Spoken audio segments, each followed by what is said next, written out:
अभी आ क्या? अभी ऑडियो आ रहा है क्या?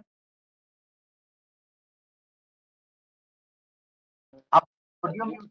Video voice is not coming, sir, but your voice is coming. अच्छा, ये मतलब कुछ गड़बड़ है। Sir, you what you can do, sir, you can just play this video हाँ, and you can just explain what happening in this video.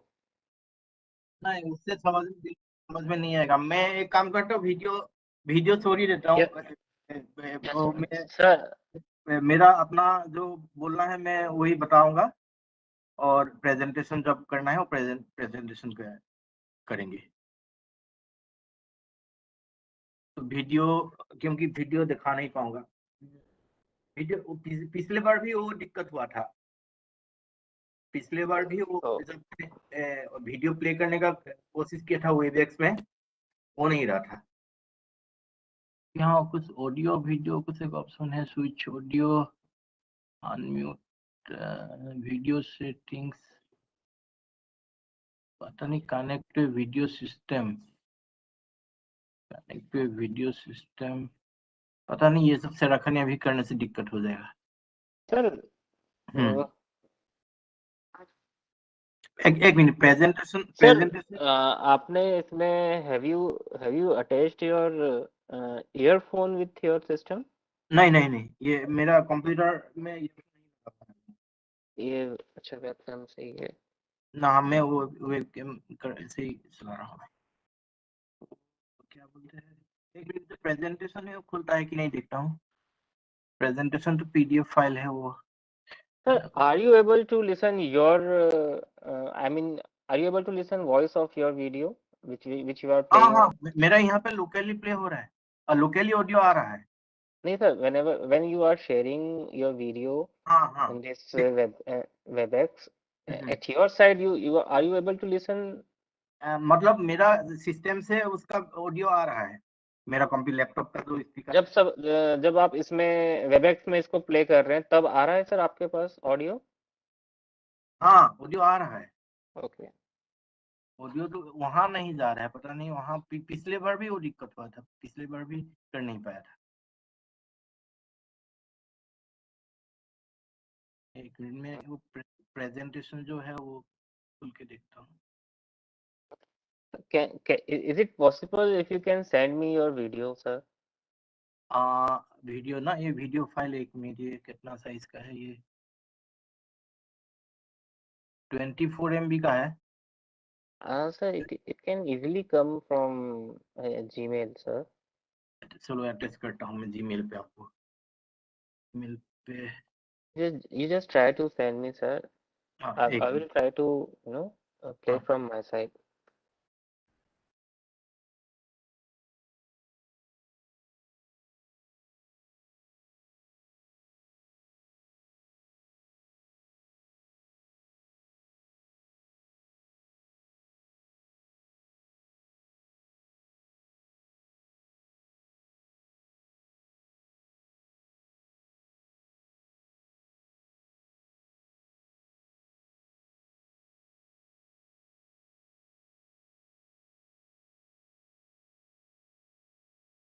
आपका dot in वाला email ID ना,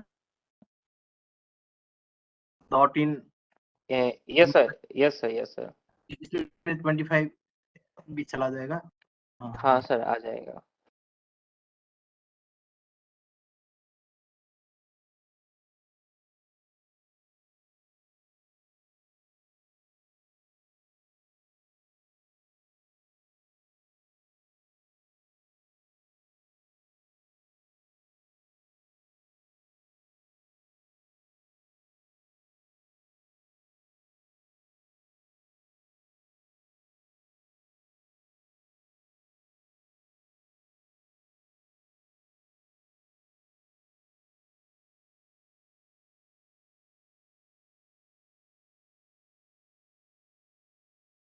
ये मैंने देखा था यूट्यूब पे जो स्ट्रीमिंग होता है ना, ज्यादा गवर्नमेंट का प्रोग्राम में व्यू ज्यादा नहीं जाता है, पता नहीं क्या है। मतलब 1 साल 2 साल में 1000-2000 व्यू ऐसा जाता है। सुनाई दे रहा है आपको? Yes sir. वो हमारा भी प्रॉब्लम है, हमारा डिपार्टमेंट का भी वीडियो लाइव स्ट्रीमिंग जो होता है लोग होता नहीं है Sir, यूट्यूब में। sir, right now it is going live on YouTube as well. YouTube में भी जा रहा है ये? Yes sir, yes sir. I can I will अच्छा, send जिसका you. पास लिंक, हाँ नहीं, लिंक है मेरा पास, लिंक है।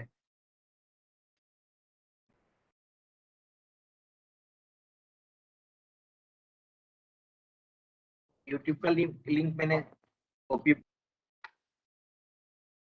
करके रखा हुआ था, एक minute.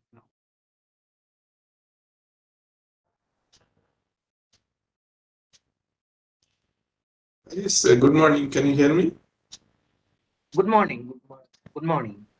Yes, sir. I am Ananjan Basu from IIT Delhi. Hello, sir. Nice to meet you. This is Sandeep Bora from Vigyan Nice Prasad. to meet you. Is Ajit here? Yes Yeah, sir, yeah. yes sir. I'm here and I'm. Oh, yeah, And Ajit. Okay. you are audible, sir, Okay. Nice. and perfectly visible as well, sir. Okay. Welcome, NIDM welcomes you, sir. Thank you. So sir, we'll start sharp at 11. Okay. Okay, sir.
Yeah. So, Surya sir, shall we start this program, sir? No, please, please. Okay, sir.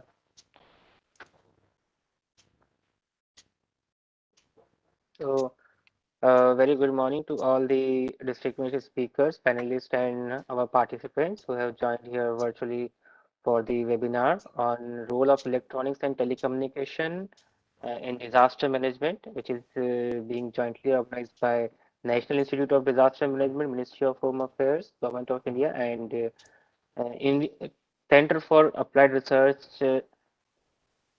Center for Applied Research in Electronics, Indian Institute of Technology, Delhi. So I, Ajit Batham, young professional in Center for Early Warning and Communication at NIDM, welcomes you all here on behalf of NIDM. So yes, it has been in the past year. It has been observed that electronics and telecommunication have played a vital role in disaster risk reduction activities, and CARE, that is Center for Applied Research in Electronics in IIT Delhi, is also actively involved in the research in terms of electronics, and from IIT we have with us Professor Ananjan Basu, who will be sharing his research that has been done by keeping in view of disaster management.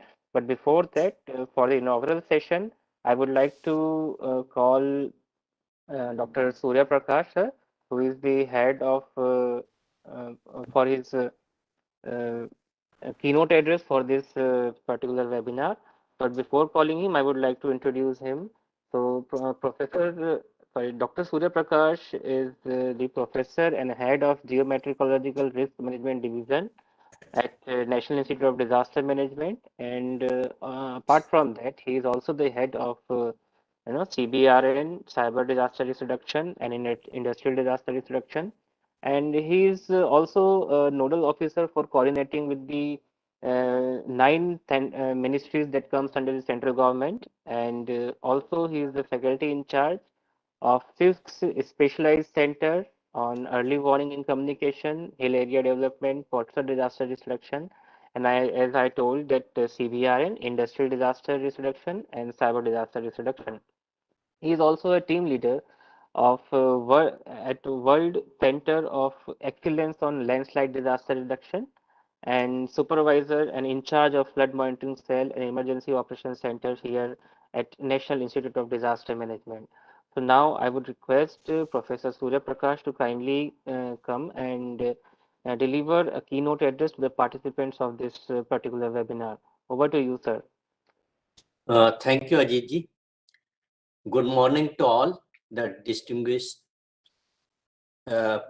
experts, delegates, and the participants, along with the dignitaries present here in the inaugural program. I welcome Professor Ananjan Basuji and my old friend Sandeep Baruaji from Vigyan Prasar for joining with us and collaborating with us in this particular webinar focusing on the role of electronics and telecommunication in disaster management. As you can see, that today is the world of electronics, energy, IT, and social media. And in disaster management, we have found multiple uses in all phases of disaster management, including pre-disaster, during disaster, and post-disaster situations. For example, a lot of electronic sensors and technologies have been utilized for risk assessment due to various types of hazards in different geographical locations. Even the currently much talked about climate change has also been deciphered and monitored using electronic equipments. So electronics has actually found vital and multiple usages in the field of disaster risk assessment, and also in terms of management of the disaster risk and mitigation efforts, including the efficacy measurements for the mitigation measures, as well as the immediate reconnaissance after a disaster has happened. So a lot of issues are involved whenever any disasters happen at site. And most of these are addressed using the geospatial technologies, the IT, electronics, and the communication facilities. Telecommunication is actually a vital key. In fact, we say in good disaster management, a concept of golden hours. If communication delay is there, will not be able to take advantage of those golden hours. Normally in the hazards, we say it is almost about first 72 hours. But in some of the hazards, it's very less period. For example, when I talk about landslides, the golden hours are just a few hours after the event has happened, because if the life is not saved during that period of initial 3 to 4 hours, it may be difficult for people who are buried alive to save them or to protect them.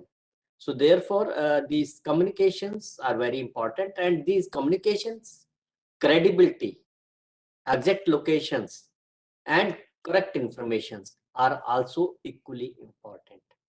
Now, most often what happens during disasters, that the power supply fails. So the traditional and the routine, our telecommunication systems fail. Either the towers will fail or the landlines will fail, and mobile systems, even communications are not possible. So we have been using hams, help of the hams. We have been trying to make communications during disaster situations. And we have one of the best known experts in the country amongst us to talk on this theme, Mr. Sandeep Barua, who since his childhood days developed this hobby and became a professional, recognized expert in this area. So, and also we have Professor Ananjan Basuji, who is working a lot in the field of electronics and also related to disaster management. So I hope during the deliberations, you will learn a lot. You will enrich your knowledge, information, and ideas, as well as the innovations being done in these fields.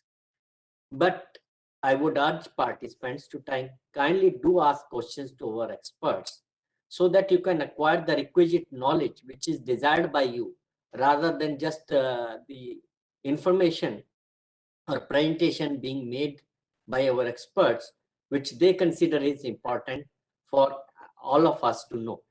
No doubt that is also very, very important and necessary for us. But on the other hand, each stakeholder has different requirements and needs. So how do we address those needs, challenges, or issues being faced by them? So I would request all the participants that you can be very specific in your questions and request the expert to answer them, so that you can actually get the key inputs which are required by you, and then you can practice them well. The other the request I would make to all the participants is that many of the stakeholders, they are not able to participate who are around us. So this knowledge which you would gain from such a webinar should be disseminated to all others. In disaster management, we say all-inclusive approach and an ecosystem-based approach. So we have to consider that, as you can see during COVID-19 also, that we say, if all are safe, I am safe. If I am safe, then I can help make all others safe. So that is what we consider in disaster management. So this knowledge, which is of a vital nature to save lives and protect yourself, is very much required by all of us, besides other things that we do in our life. So we have to change our lifestyles in a way that we do not aggravate the incidences of disasters, or we are able to reduce the impacts of those disasters which are inevitable and which cannot be averted, avoided, or prevented by us.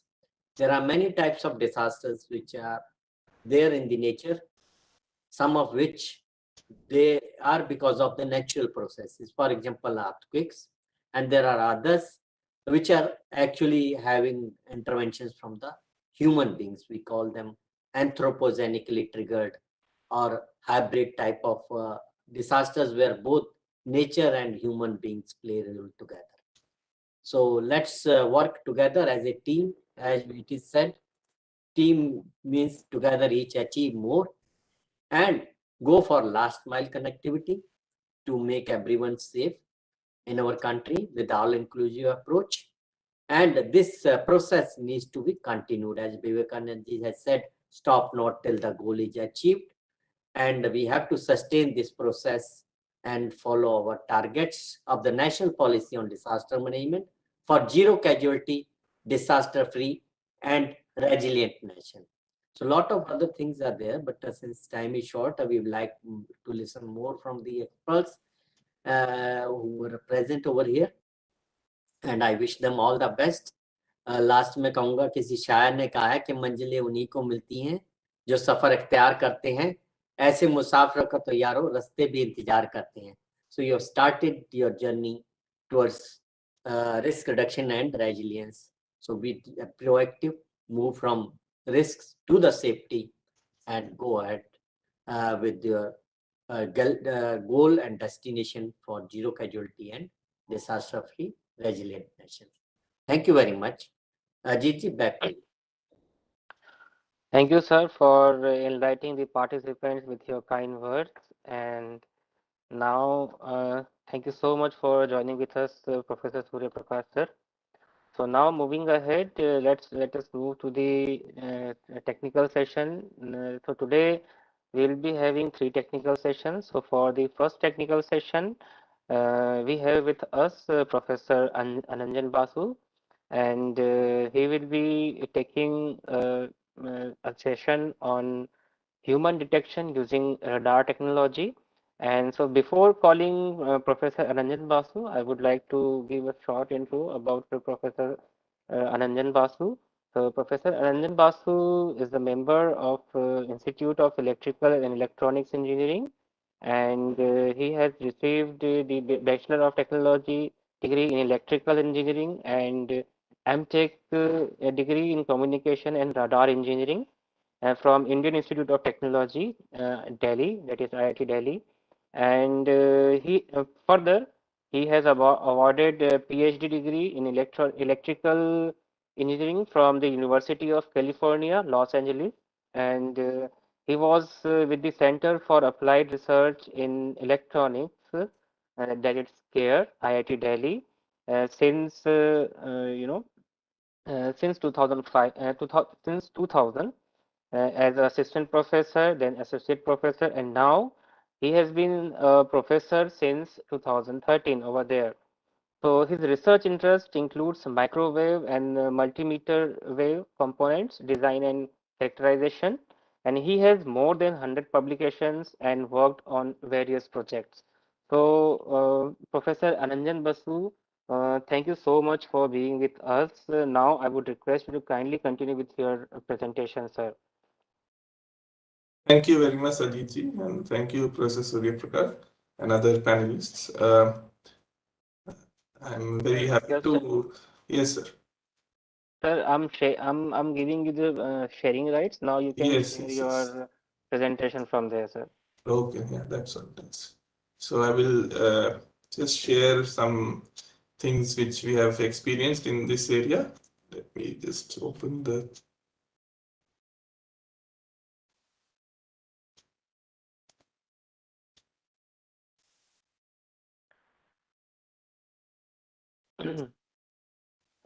Yes, sir, it is visible, and now you can make it on full screen, sir. Yes. Oh. Okay, so I hope it is visible. Yes, sir. Yes, sir. Okay. So I'm going to talk on human detection using radar technology. This is an active area of research in our fields, that is the field of microwaves, antennas, radar, RF these days. Okay, but many people are not really aware of this, so I will try to explain what we have learned about this field in some recent research work which was carried out. So these are the topics which I will talk about. Before going on to our core topic, I was just looking at these concepts in disaster management. So a few interesting things just struck me. So I just spent a couple of minutes showing these to you and sharing them with you. Then I will go on to radar basics. Okay, because I have a feeling there will be many people who here who are not very familiar with the radar technology. So just a quick glimpse of what is radar. Then human detection radar 1, that is some technology which is available from the United States. And then the bulk of the talk will be on human detection radar 2, which is some technology that we have developed in our center.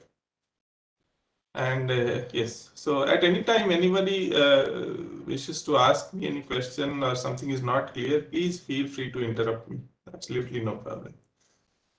Okay, so let's just see a few interesting concepts in disaster management. So I was looking at the internet, and some website has picked up top 5 disaster management solutions. Okay, and these are they. Interestingly, there are 2 Indian startups in this. But if we go through these startups, there's a pattern which we will see. Look at the first one. This Indian startup AAPAH offers remote sensing solutions for several industries, including agriculture and marine, as well as for land, disaster, water. Okay, so basically remote sensing solutions. Okay, these are primarily based on camera images and processing the images. Then Airborne Response, US-based startup providing drone-based disaster recovery and emergency response solutions. They provide drone training and all these things. UAS is Unmanned Aerial Solutions. It's just enlargement of unmanned aerial vehicle. Then Sovereign Systems, Singapore-based uninterrupted communications for emergency response teams. I think Professor Surya Prakash also briefly mentioned this is a very important thing during disaster. There may be disaster, everything is gone, but at least if you have communications, one can still do something. If you don't have communications, very bad situation will be there. So they do these kind of things. Hungarian startup SafeSera real-time incident command platform, basically a software system. Integrating drone integration, real-time first response, all those things. A2VR, another Indian virtual reality startup. Okay, another software thing for disaster management. So why am I mentioning this? Okay. Good thing, the plus thing is Indian situation is not bad. We are doing things. There are startups happening. 2 of 5 here are Indian. So good amount of startups are taking off in India to look at disaster management. Okay. That's a good thing. But not such a good thing is if you look at this, it's all software and supporting or enabling technologies. Okay, you have software, you have drones, you have image processing, you have virtual reality. These are all supporting technologies. Okay, ultimately, if there is a fire, somebody has to put out the fire. Okay, if there are human beings trapped under landslide, somebody has to go and find out where the human beings are. Okay. Are there human beings at all? How many? These things. That is the core activity. So the core activity is not so easy. It is very, very difficult. Okay. So that area is where, that is the need for primary thing is that. That is why you have National Institute of Disaster Management. They have to look at the core activity. Okay. So there, many things are yet to be done. Many things have to be done. Okay. So that is another thing.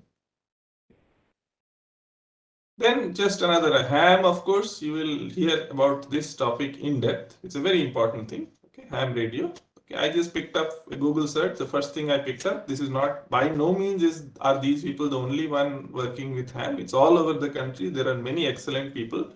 India is very active in this ham radio. We are quite good at this. Many people abroad also I have met who have told me that yes, they understand, they are involved with Indian ham groups. So you will hear about this topic in detail soon, I'm sure, from the other experts. Finally, a much bigger thing, okay, something which NEC Corporation of Japan is proposing. This is more of actually a corporate advertisement, you can say, but this shows you, okay, this is their plan for a resilient city. So these are the things that should be there in a resilient city. And of course, this being a company, they would like to supply these things. That's good business for them, but it's also good for us or whichever city. So you can see the kind of things that people are, projecting, especially people like, the Japanese. Japanese have, they have a lot of problem with earthquakes. So they are very advanced in these areas. So you have so many satellites, okay, disaster monitoring satellites, communicating the data to other satellites, that is communicating data to the earth stations, okay. Then from the satellite data, using a lot of supercomputers and all that, you get the flood simulation in advance. That's the catch, okay.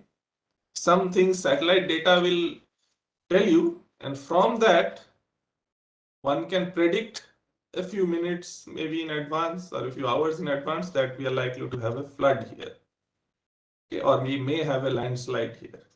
My colleagues in CARE are working on predicting avalanches, looking at the snow layers. That's another technology. You may listen to the experts in that area at some point of time later.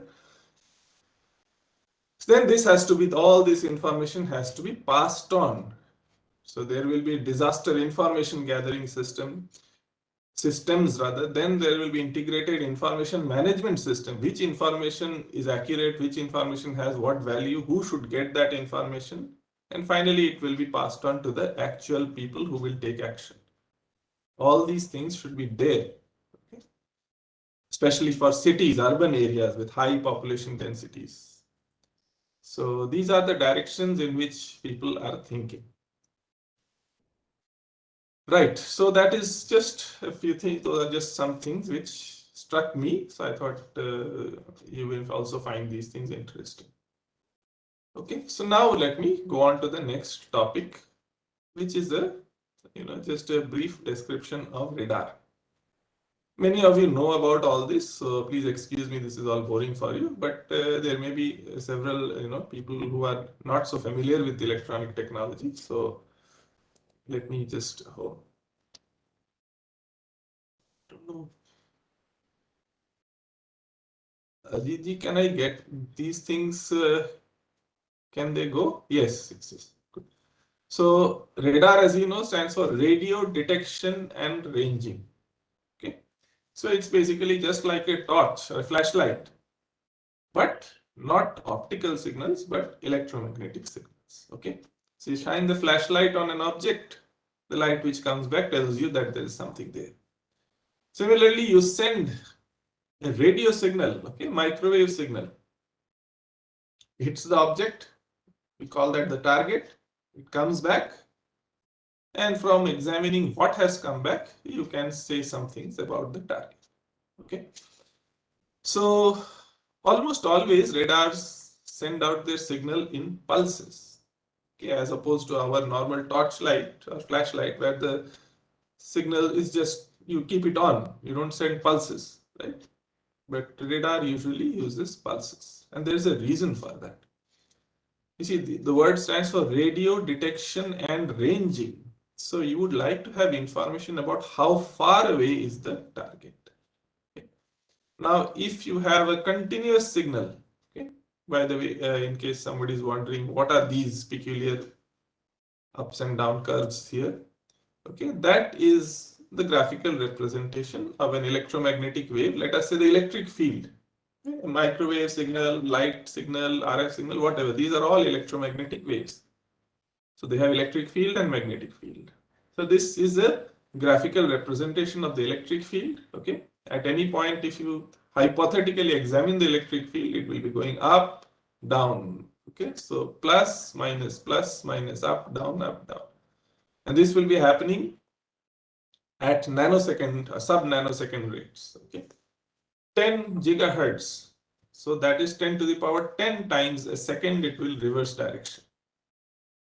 Okay, so those are typical frequencies used for radar. Okay. But then, if this goes on, there's a reason why I'm spending so much time on this thing, that you will understand why soon enough. If you have a continuous signal, okay, this signal goes on and on, then this ranging, the estimation of distance will be difficult, because whatever happening at this end, same thing will be happening here, same thing will be happening here. So the concept of early and late, the echo comes back early or echo comes back after a long delay, that we cannot see if it goes on and on. Because then it's just periodic, it goes on and on. Okay, that is basically the reason why you send the signal in pulses, very narrow pulses, few microsecond wide pulses. Okay, 1 microsecond. Okay, but 1 microsecond is an extremely small time interval for us. We are used to normal seconds kind of level. Electronically, 1 microsecond is not at all a large time, small time interval. There will be many thousands of these ups and downs of the electric field within that 1 microsecond. Okay, so a few microseconds is usually the duration of this pulse. So then you can say, okay, here there is a pulse, here there is nothing. So if the pulse hits the target and comes back, you can sense what was the delay. Okay, of course, if there was another pulse, and then you get, we'll mix up whether it came from this pulse or that pulse. So these are all finer points about radar, okay, how that is done. Okay, so we have a transmitter, very high power, kilowatts maybe. It sends the signal here as a pulse. Okay, during that time, this switch cuts off the receiver. Okay. And then when the pulse is gone, then the switch turns on this path and shuts off the transmitting path. And then the echo comes back, but echo may be nanowatts or picowatts. See the level of power difference. Transmitted signal in kilowatts, thousands of watts. Return signal in picowatts, 10 to the power minus 12. That goes to the receiver. So this is an extremely sensitive instrument, radar receiver. Okay, and then the receiver sends the data to the data recorder processor. It displays finally if there is a target there, how far away is the target, and more advanced radars will tell you even the velocity of the target. All these things are there. So that's basically what a radar does and what a radar is. Okay, of course, it's an extremely sophisticated instrument. Okay, these things are not at all easy to do. Such a gigahertz signal, kilowatts of power, microsecond pulses, very difficult thing. Switch. Okay, see, this guy is transmitting kilowatts. So unless the switch is really, really good, even 1 billionth of that power leaking to this side will really ruin your operation. Okay, so all these things are there, has to be taken care of. So that is basically what a radar does. How is that relevant to our purpose? Well, by now you have guessed that we are looking at human targets. So definitely we are not looking, this is the conventional radar, which is used for detection and ranging of targets such as aeroplanes and missiles and such things. Okay, but that's why you need, those are long range, kilometers away. So we need kilowatts of power. But when it comes to looking at a human who is not very far away, obviously we'll be working at much lower powers, maybe milliwatt level powers. Now, this is the next topic. Okay, this is a very good system developed by NASA in USA. It's called the Finder radar. Finder has some it's an abbreviation for something. That's not important. Okay. So this is a portable radar which is used exactly for this purpose. Finding technology can locate individuals buried under rubble in disaster scenarios. Okay. And they used it very successfully when there was an earthquake in Nepal. They could actually detect humans buried under the rubble. How does this work? Well, we go back to this same thing. You send out these pulses. Pulses travel through the rubble. Okay. Obviously, you cannot afford to send out kilowatts of power. There may be humans there, but maybe watt level powers. They travel through the rubble, bricks and mud and water. Mud may be difficult, at least dry rubble. They hit the human, okay, and come back. By the time they are back, it's a very, very weak signal, maybe picowatts level signal. And then the real challenge is this processor. How can it distinguish a human from the, all the other things? How do you know the echo came from a human? Okay. So that is a well-known thing. We will discuss this in detail soon. They used something, and we have also used that same principle, but in a different way. Okay, so this is NASA's technology. Okay, so you will notice that there is this pulse. I'm not sure if they used pulses. Pulse is not the only thing. Okay, the idea is that you have to have a start and a stop somewhere. Something has to change. The same thing cannot go on and on. So some people also use frequency change. Okay, so this frequency is always constant, but it's not necessary. One can start with 9 gigahertz, then move on to 10 gigahertz, then move on to 11 gigahertz, 12 gigahertz, and then go back to 9. So once there's a start and a stop. So this thing is also useful for detecting the ranging distance. Okay. But then again, you can say it has come back early, it has come back late. That is called FMCW radar. Anyway, those are fine points. So this is a very good product which has been used and it's available. This is that same product now being carried on a drone. Of course, this can't be a small drone. It's a relatively powerful drone because it has some weight. You have to lift it. Okay. So people are developing this drone carried version of that same thing, because a human being cannot always go everywhere when there has been a disaster.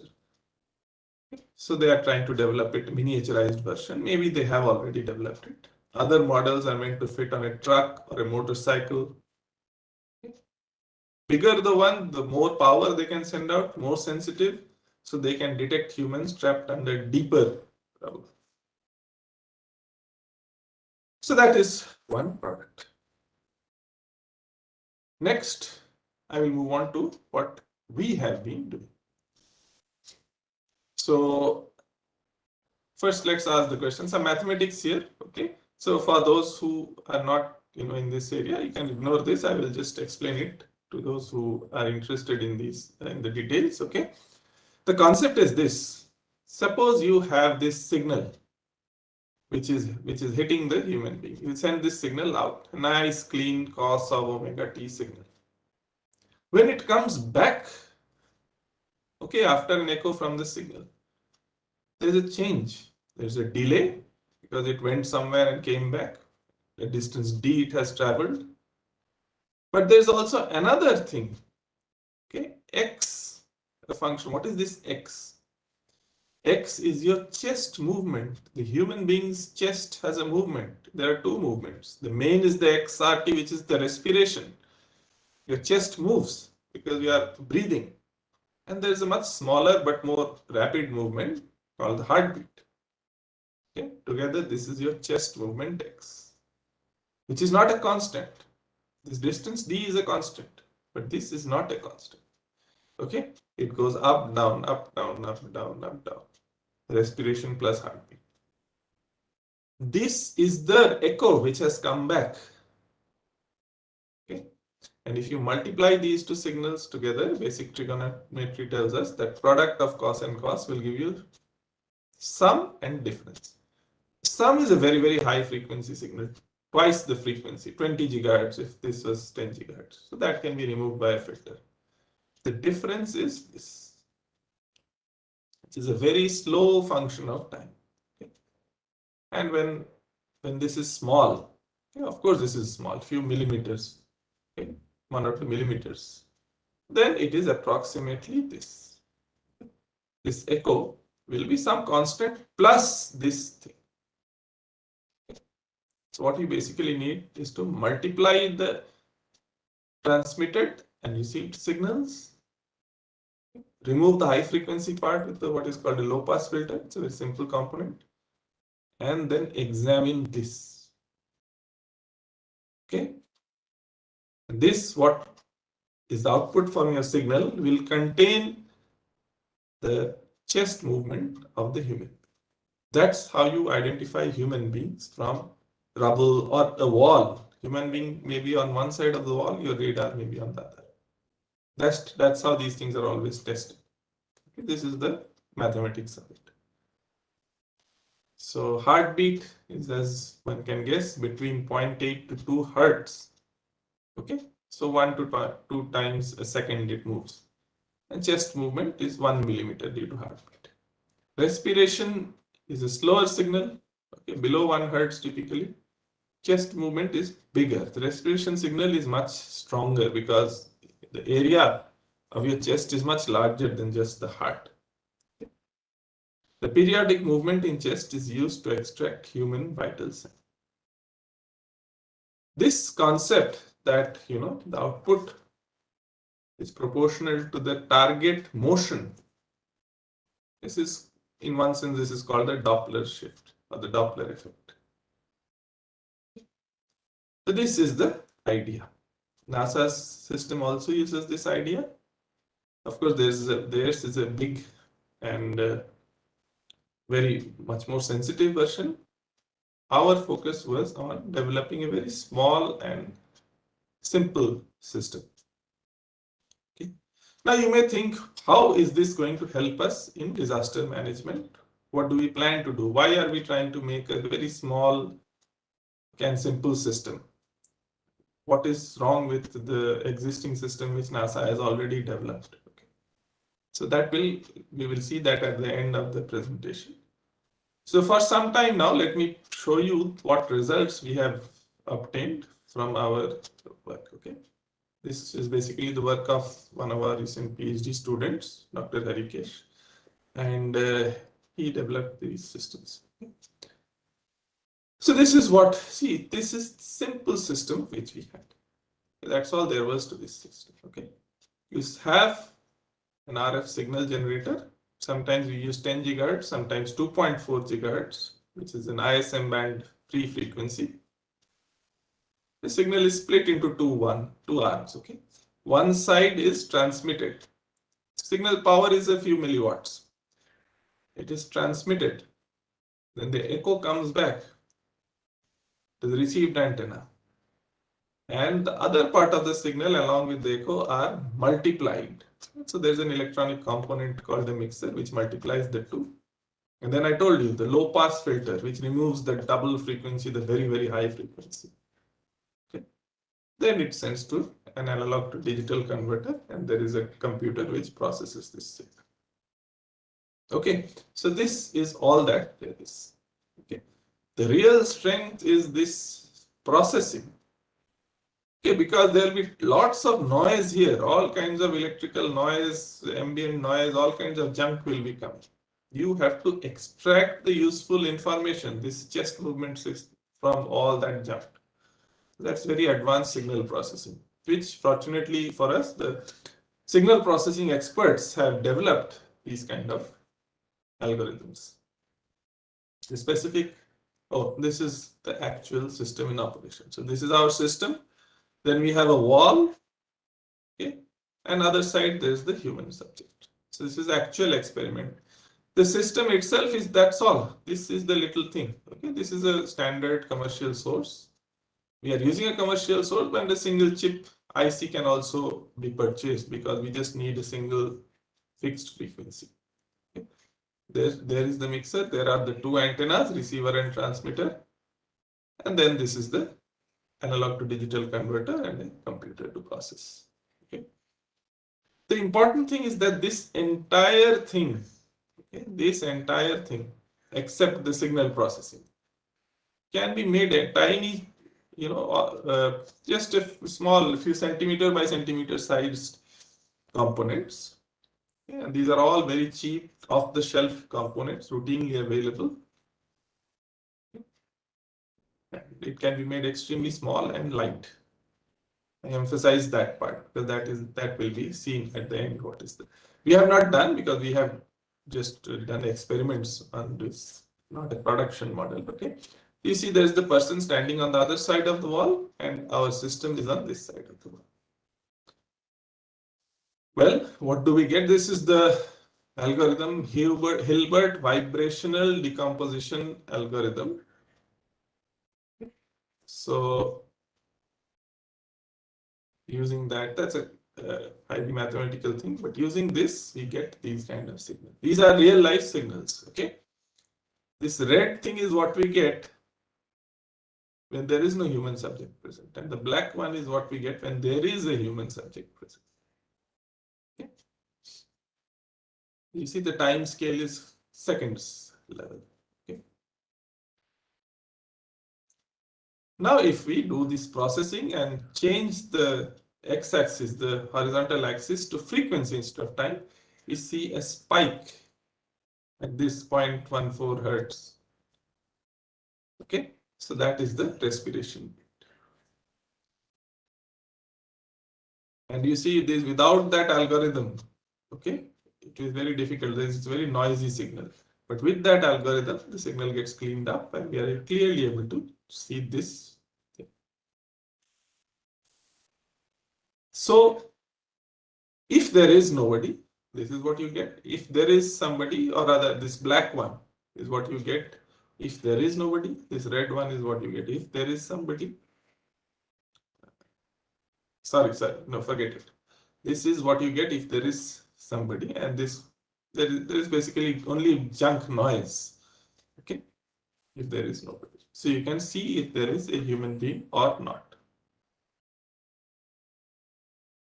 So there are several cases. Okay, this is what is called slow breathing. So it's a very small frequency.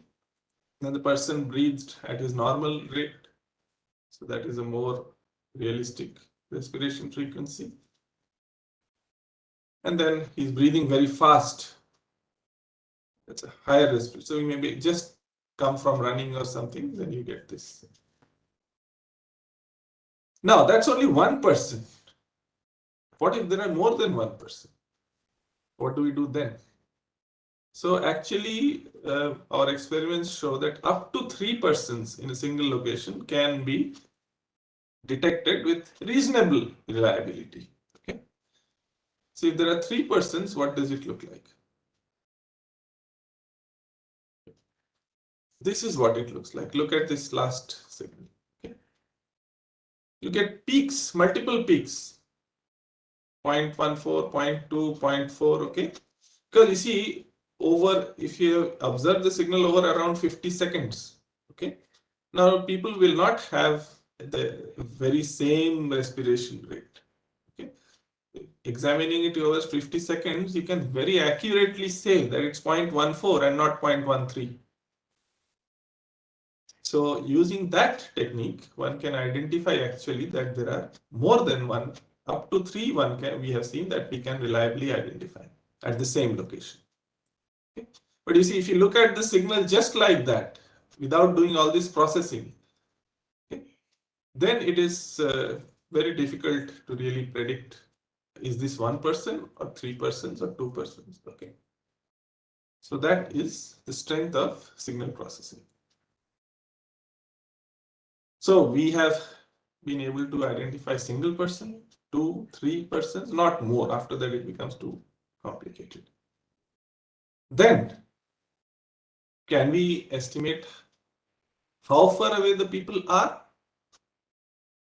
The answer is yes, we can do that. Some modification of the signal with two sources now, two different frequencies.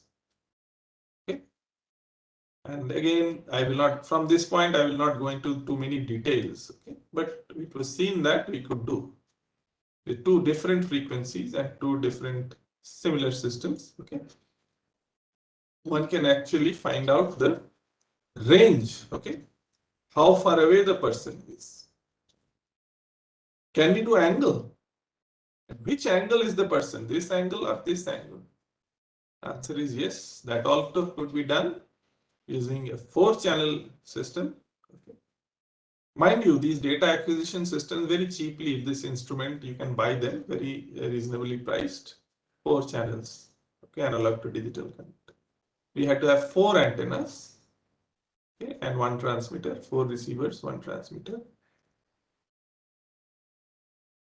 And this way, direction was also identified, whether it's this direction, this direction, this direction. But these are only for a single person. We have not come up to the level where we can do this also for multiple persons. Probably that may not be realistic also. So these are all the things that we have been able to do using very simple microwave technology. Now, finally, I will come to what is the point of all this. How do we apply this in a disaster response, and what do we propose that is not already there?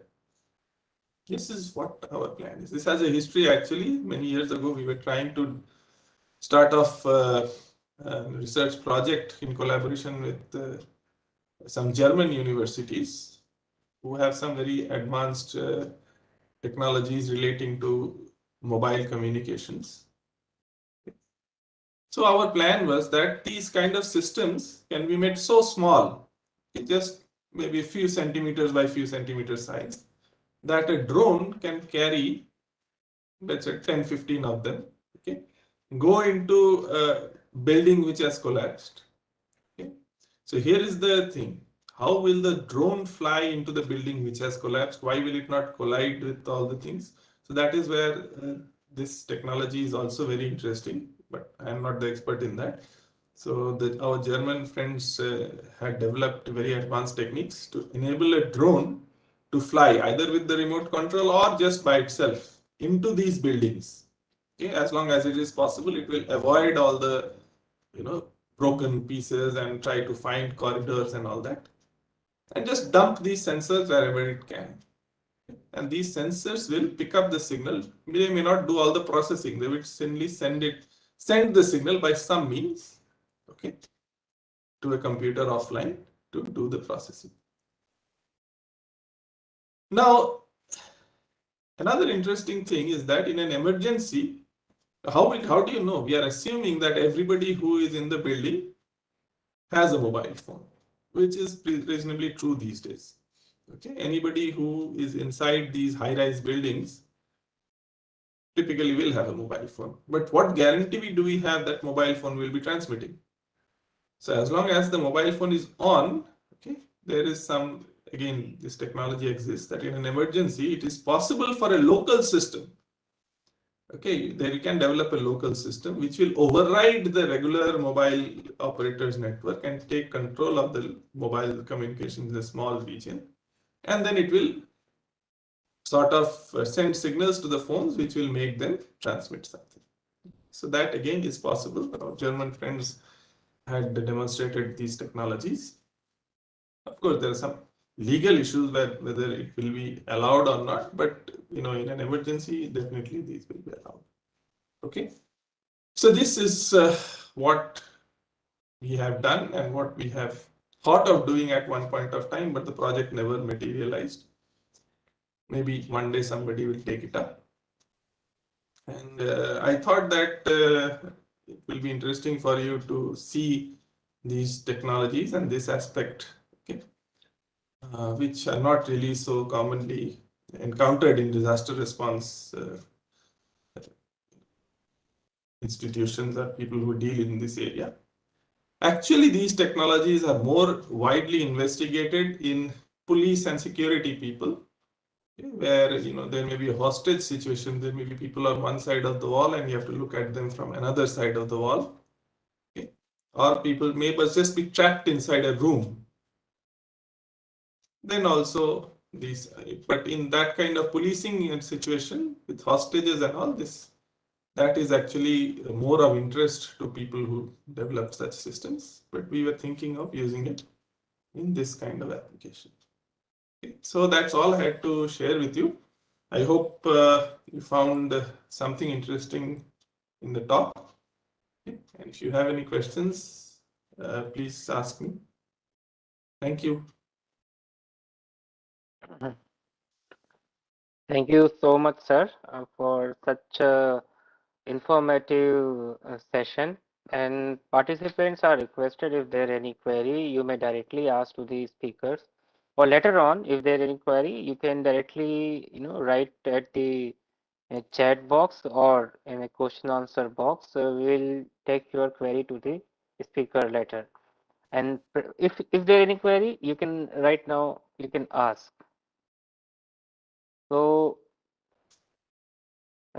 once again, Professor Ananjan Basu, I would like to show my sincere gratitude to you for joining with us and delivering this wonderful session on human detection by using radar technology, where you beautifully explained the disaster monitoring solutions and basics of radar technology, and you briefly explained the basics of radar technology. Also, you explained the concept of human detection with the help of some mathematical equations, and you also explained how people can be detected in a building, in a collapsed building. And yes, you also shown your the ongoing project on the particular topic, uh, which is being run by IIT Delhi. So, sir, thank you so much for this wonderful session. And sir, as of now, we don't have any questions. And if there are any question, we'll send those questions to you by email, sir. Oh, thank you very much. And if people are working in this area, those who are active in the electronics or radar area, of course, we have papers on this. You can read the publication, the technical publications. They are there mostly in IEEE or elsewhere on the net. They are available. So thank you very much once again. Thank you, sir. Thank you. So now moving ahead to the second technical session of this webinar on role of electronics and telecommunication in disaster management. Now we have with us uh, Shri Sandeep Barua ji, who is the scientist from Vigyan Prasar, Government of India, and he will be delivering a session on amateur radio, which is also called ham radio. His topic is amateur radio, an alternative mode of community communication for education and disaster preparedness. So before calling him, I would like to introduce Shri Sandeep Barua. So he, as I told, that he is a scientist from Vigyan Prasar that comes under the Government of India, and he has done a Master of Science from the agricultural background. And Shri Sandeep Barua joined Vigyan Prasar in the June 1998. And at the time of joining, he was interested to promote amateur radio as an alternative mode of community communication. He had carried out other projects under Department of Science and Technology as a PI when assigned apart from amateur radio outreaching activities. So even before joining Vigyan Prasar, he was involved in the promotion of amateur radio, that is also called ham radio, during his college days. And he received his radio communication license way back in the year of 1989, and when he was a student of Assam Agriculture University.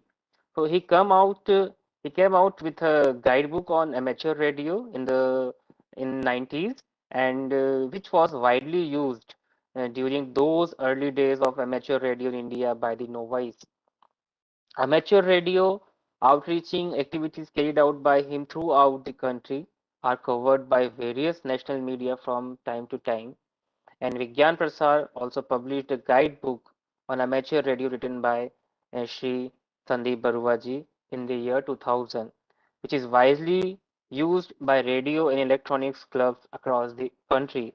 So, such an intellectual personality. Now, we are really glad to have you with us, sir.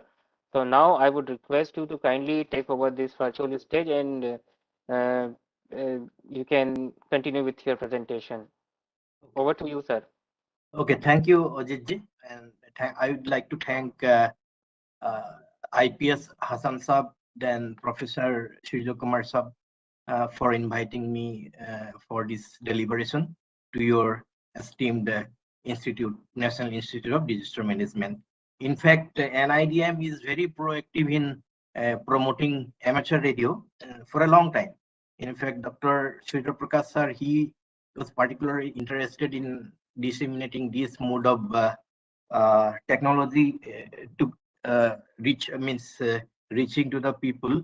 So he took a lot of effort. So I would like to especially thank him.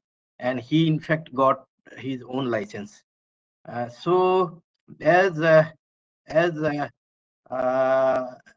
I just want to tell that during those days, as you said, I got my license in 1989. So during 1989, I even actually didn't think about the need of a smartphone. I think we never imagined that an item like a smartphone would come up or a mobile phone would have come up. We never imagined actually. Even landline was very scarce during those days. What I want to say, actually express is that whenever we do something, we do out of our passion. Anything, if we are doing some work, we are doing it for our happiness and for our passion. So why I took my license in 1989? Because radio was my passion. I wanted to be happy with my radio. I don't wanted to be unhappy with my radio. And it was not that smartphone was not there. I wanted to communicate using my own radio to other parts of the world. It was not like that. It was because I felt happy using a radio to talk to another person whom I don't know, the person. Like nowadays, the social media, even social media, the Facebook has come up from USA, then your WhatsApp has come up from USA. But did our offices didn't run 30 years ago or 40 years ago without Facebook or without WhatsApp? Yes, they indeed run. But where we are actually heading towards, if we think where we are heading towards, even if WhatsApp is not there, our offices would have run. But we wanted to actually run very fast. So exactly, I don't know in which direction we are moving towards, but I'm talking about development of technology. So if we only talk, we cannot develop technology, and that is not actually happening in India. There are no startup. For example, this particular radio, nobody is manufacturing in India. Means 75 years has gone by, and we call our radio. This book is a very good book. Means a lot of information, contribution about.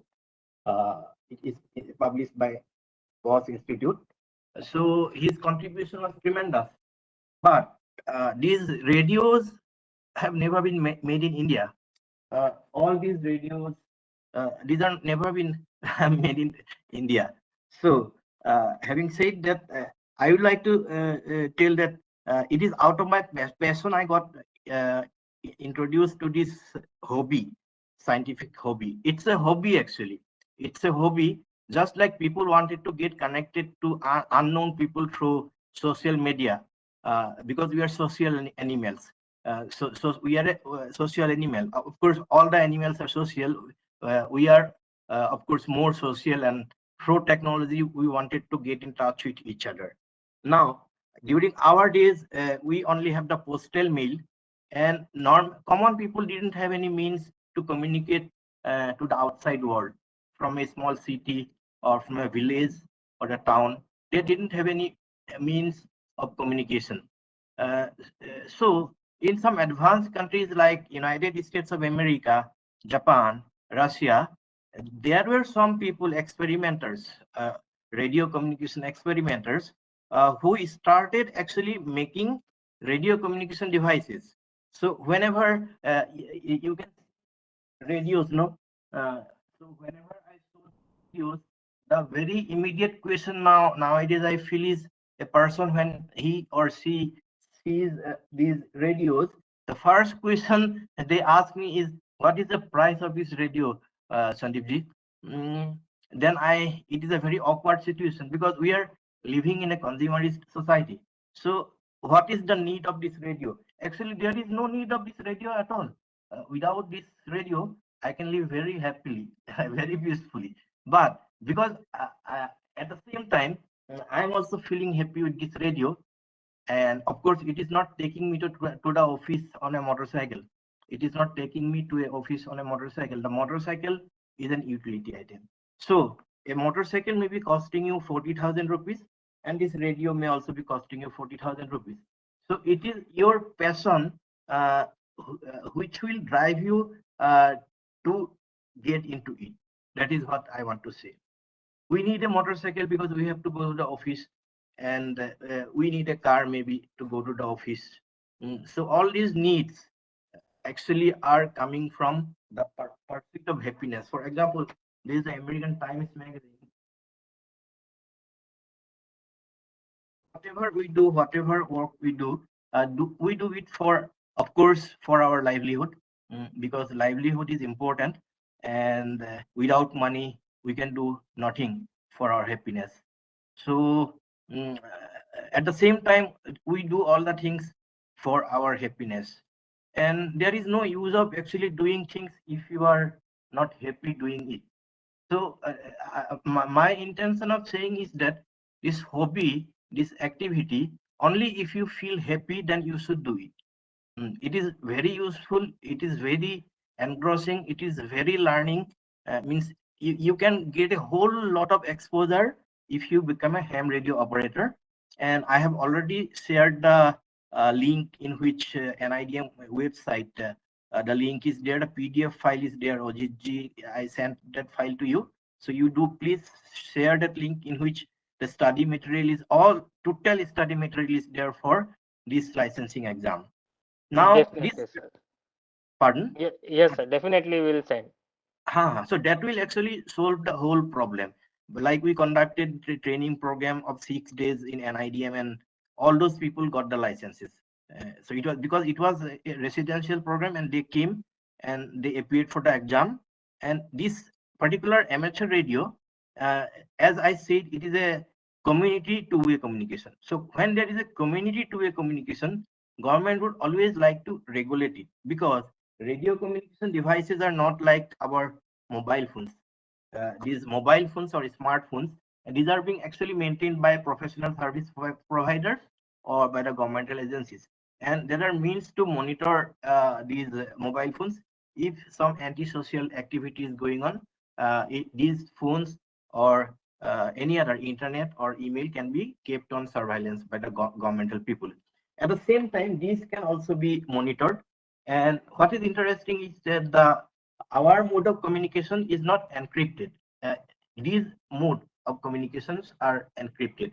So in an encrypted communication, there are chances of misuse of it. Means 99% chances that antisocial people, anti-nation people may be using these devices, these smartphones, for mischievous activities. Because you can see nowadays Facebook is becoming a problem with so many hate speeches and your mob lynching, then your even live suicide, then pornographic video. So United Kingdom has to warn actually Mark Zuckerberg to make all these things paid. Only if you pay Facebook, then you can get into it. But if Facebook, we have to pay to put our view on the social media, probably we will stop using Facebook. Now, having said that, for this particular radio communication system, we don't have to give any money to the government. It is totally free. Means for unlimited time we can talk to people, and we don't have to pay anything. Only initial thing is that you have to pass the exam and get the license, and you become a ham. And that's all. It's a 100 marks exam. Very simple, very easy, 2 section, only 1 hour exam. So suppose I'm now in a location, maybe there is no internet communication, or maybe mobile phone. Of course, the mobile phone is not that important for me. In fact, I don't give any call. Mostly, I don't give to call people. Mostly, I get call from people on the mobile phone. But here, and in that case, that we do for utility. Like if I want to go call my director for some office work, I'll have to use the mobile phone. So this is for work, but this is for experimentation. Now, if I want to see, I have installed an antenna on top of my roof, but not many people may like to put up an antenna on the top of their roof, because for that you have to learn. Without learning how to put up an antenna, without the knowledge of radio communication or the technology, that is why that exam is being devised by the Ministry of Communications in India. So it's actually recognized by the International Telecommunication Union as a very socially beneficial scientific activity, which can promote the society. In fact, now Finland has actually made it mandatory for this technology to be developed for school students, so that they are involved in do-it-yourself activity. For example, when I became a ham in 1989, you forget about internet, you forget about mobile phone, you forget about landline. There was no means of actually getting information except books. Except books only, we can get to know the information. So books, magazines, so that provided some information. And I made a radio on my own using a board like this. This is a homemade one, actually. You can see, yeah, you can see my name is made in my house, in my home, when I was a kid. Now we can print these boards on a machine. So the machine can print these things. Even these holes, I have this board. You see, these are all written by me, handwritten. So during those early days, people were not in a very hurry. Now people are in a hurry, and people want to do everything very fast.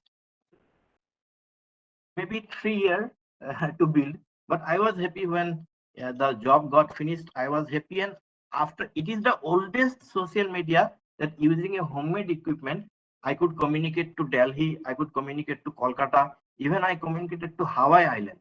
And I used to get cards, actually. I used to get cards like this.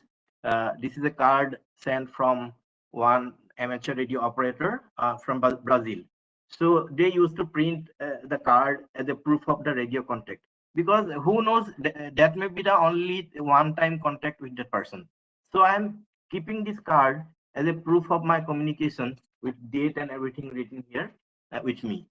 Using homemade equipment, it costed me only about, when I started, it costed me only about 100 rupees. And I didn't have a voice transmitter. So I used a device like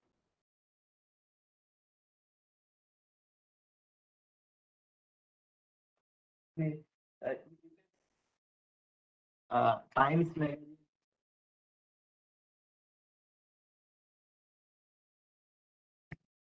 Uh, uh, right. If I have to say in Morse code, it is dida, dida. Means these are tones, actually. The early mode of communication, when it happened, it was only in Morse codes. People couldn't send voice. So it's like this, and a Morse key like this. So if I press this key, So if I don't know English, or if I don't know Russian, if I don't know Bangla, this is called the one world, one language. One world, one language. It is coming correctly, no? It is not reverse. I am saying it like the letters are coming reverse. Ajit ji, ये text से ठीक है, Yes, ठीक sir. दिखाई, ठीक Yes, दिखाई sir. देता है? Yes. मेरा यहाँ पे जी, उल्टा sir. दिखाई, No, no, मेरा no. यहाँ, It's coming clear, sir. that is why it is this mode of communication. People of any language, whether Indonesian, Japanese, because the basic thing is to communicate. What is the problem? If there is an emergency situation, what is the problem? So problem, everybody would able to say send in English. That word is not very difficult word. Or name, my location. So all these basic things, I can just by the press of this key, I can make him understand. When we learn to pass exam, we learn it. For example, if I want to say I want to express my happiness, that is called hi. This means I'm laughing. This is the sign of the laughter. Did it is H, and did it is I. So this is a technology, old technology, is still used by millions of people. Just I wanted to give you an example that you can make a device like this, or maybe only 100 or 200 rupees, and with a very low power and with an antenna on the top of your roof, you can communicate. That way I communicated, and without voice, you can imagine. I was talking to Delhi in 1990 to one of my ham friends. His name is Rahul Kapoor, view to Yankee Kilu, in the mid of the night at 12 o'clock using Morse key. And he had a very good equipment like this in Delhi, and he was replying to me in voice, because I was not able to talk because I didn't have a microphone system. So I couldn't talk to him using my voice. I was talking to him using that key. Now, if I give a call on this radio, I'll try to talk to one of my friends. So this is not a actually metal system. This is my personal system. This is for my personal happiness. I'm putting it here. It is not that some people is telling me that you put it up and you have to talk. It is not like that, because I feel happy talking to this. I'm installing it on my own using my own money, just like buying a motorcycle or buying a refrigerator or buying a smartphone. I doing this. So I'm just going to show you. This is a short distance communication. Can make a community network all around Delhi. We began to have a repeater station in our office. Using that, we communicate all over the NCR region. But that repeater is now at a lower height, so we'll put it up much higher. Try to put it up actually. Then there would be more coverage. Now you see this card. There is nothing political about it. This person, he was a pilot. So probably he was an accidental politician. So he was a pilot. So he knew the importance of the radio communication, because he was using this from his aeroplanes. So he knew these radios are very important. So that's why he instructed the government, the Department of Science and Technology, and other schools to introduce this amateur radio as a do-it-yourself activity. Like I made this piece printed circuit board on my own. So if we don't do something means hands-on, we cannot develop technology. So that is now not happening in our country. So he was a visionary, and he was after his death, actually this club station was established, Rajiv Gandhi Amateur Radio Club. So radio clubs can be established in institutes like NIDM can establish a radio club, and the employees can come, get them trained, and operate the radio in their leisure time. Maybe during the lunch time they can come and operate the radio to talk to someone in other parts of other cities or like that, to make a social networking using the radio waves. So this card tells me about in which date I have communicated to Delhi. And these are the dates written here, you can see. So these are very old. You see, 16/5/1996. and I contacted this club operated by a ham called Rakesh in the night at 7:55 p.m. on 14.149. That is a shortwave frequency, long distance frequency. I'm not going to the presentation right at the moment. So let me give a short distance contact. So that way I came to know that there is a club using my radio in Delhi. And I came to know this person who talked to me, and we became good friends actually after coming to Delhi. That way we actually hams made a network of people all over the world. We knew who is in Kolkata, who is in Nadia, who is in Cochin. So without internet, without mobile phone, we knew. So that is a different means exciting experience altogether when you meet a new person and who is means governmentally authorized. So he cannot do illegal unauthorized things using his radios. And there are certain rules that you have to read to pass the exam. You cannot transmit music because FM stations, they transmit music, so you cannot transmit music from FM stations, broadcast stations. Government get a huge amount of money, but from our transmission, government doesn't earn any revenue except the license fees you pay one time. It is lifetime license fees of 2,000 rupees. You have to give to the government through bharatkus.gov.in, and you will be assigned with the license, and you can communicate for unlimited time, unlimited years. So let me try to give a call.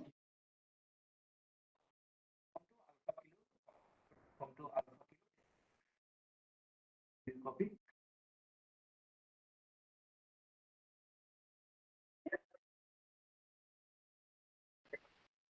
Yeah, thank you, Deepji. Thank you for this contact. You are now live on this YouTube stream. Congratulations. The port is 5959, readability 5, and signal strength 9. I'm keeping the speaker volume high. Let me just bring the speaker computer.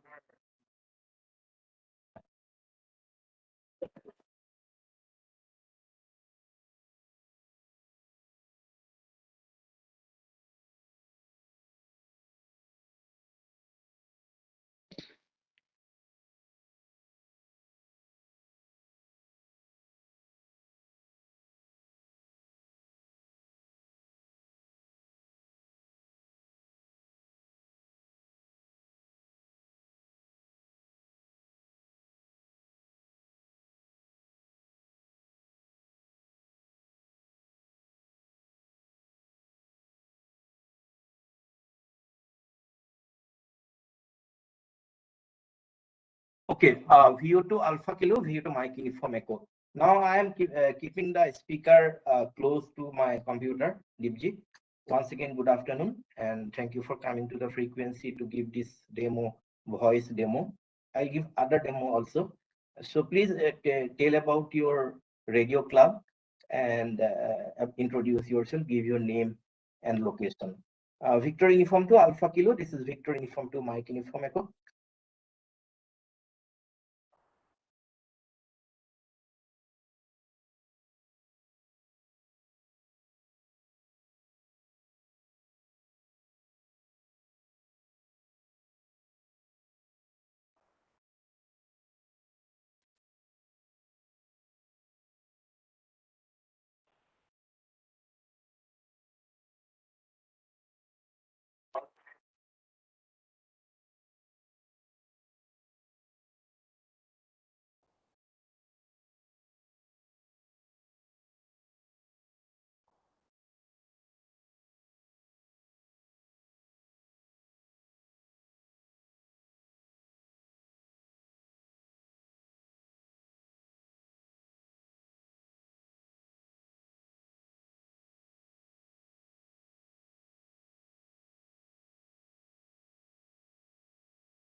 Her voice noise is not coming. Is there any problem, sir?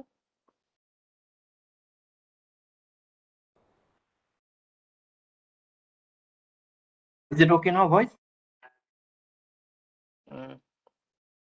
Not coming. I mean, voice from a speaker is not coming, sir.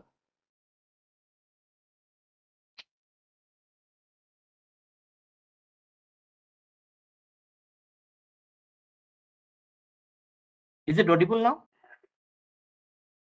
No, sir. The voice from the speaker is not coming clearly, sir. Maybe.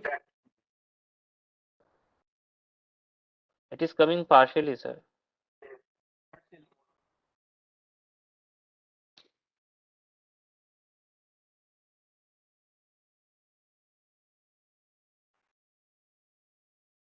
Is it okay now? Your voice is clear, sir, but Probably.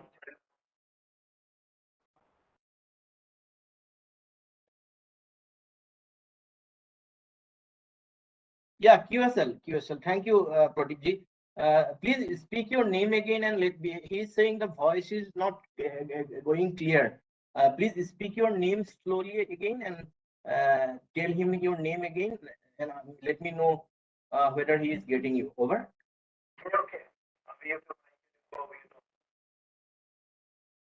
yes, sir. Now it's coming, sir.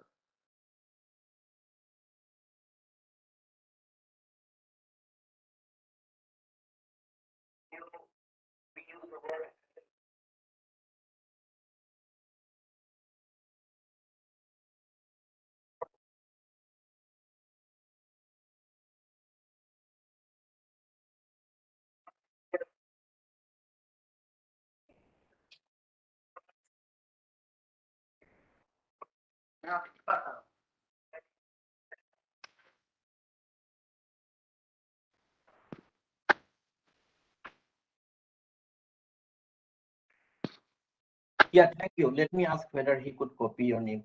Ajit ji, can you now get his name? Yes, sir, but not clear, sir. Let it be, sir. Deep, you didn't copy? I don't know why. The speaker, my reception is very clear. Okay, his name is Deep. So that is the information. So thank you. Thank you anyhow, Deepji. Probably due to some reason he says he's not getting the audio clear. I don't know because your volume is very up. Maybe they are not accustomed to listen to the our conversation. Maybe I don't know. So thank you, Deepji. Won't hold you 73. Have a nice time. View to Alpha Kilo, view to Mike Uniform Echo clear.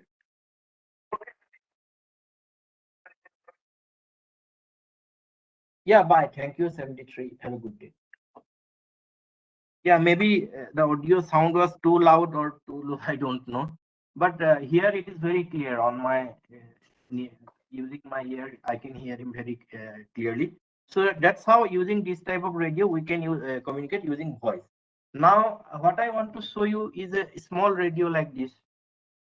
Costed me around 2,700 rupees. So, as during emergency situation, our mobile phone network may go down. So I can simulate it that by putting my this smartphone off. If I make it the aeroplane,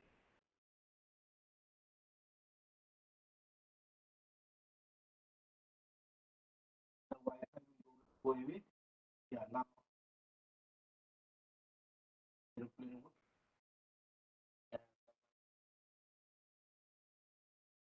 Connectivity to the internet.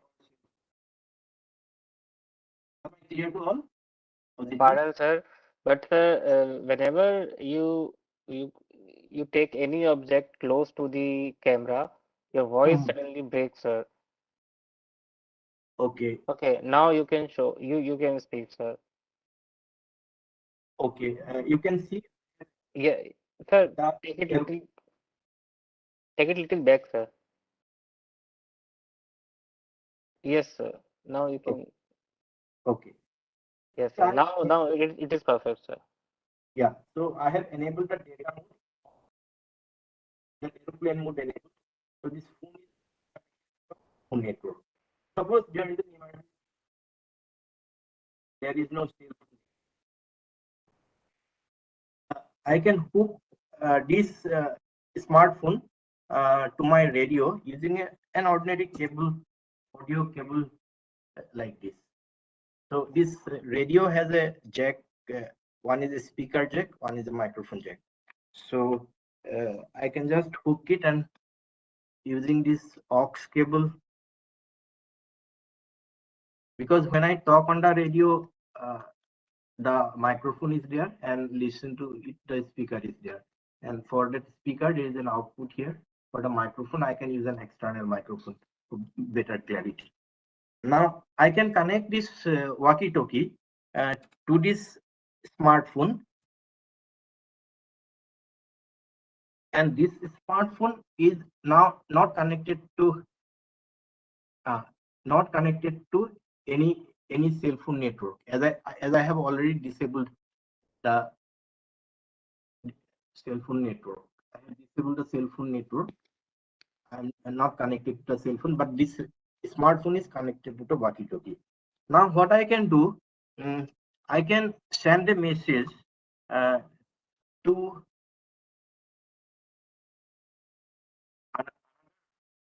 using this smartphone connected to this small radio.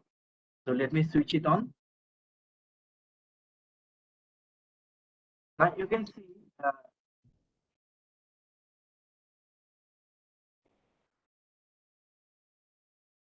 I can type on my smartphone using an app. So what happens? Every telephone or every our system, this Wi-Fi network, they are basically modems. So this radio has an inbuilt modem. This is a costlier radio, a radio modem for data communication. But 2,700 rupees radio doesn't have any radio modem. So now the scenario is changing. So there are lots of apps being developed by amateur radio experimenters. So hardware modems were replaced with software modem. Actually, the software itself works like a data communication modem. So that is what I am utilizing now to transmit a text message using this radio. This antenna will send the signal. This radio may be 30 kilometer, 50 kilometer away without the coverage of any internet or cell phone. And I can send a message to this radio. That's what I'm going to show you. There is an app which I'll open, and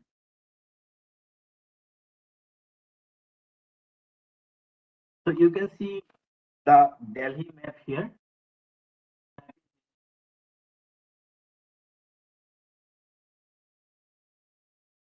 This and go to here. You can see now what I will do.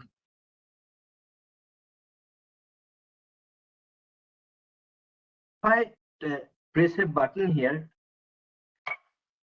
you can hear a sound here and on the display. So it talks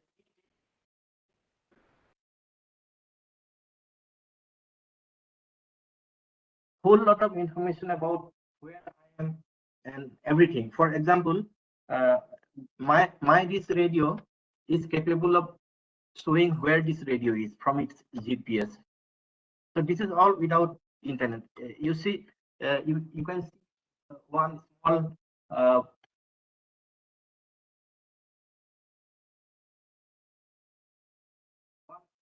boat on a lake.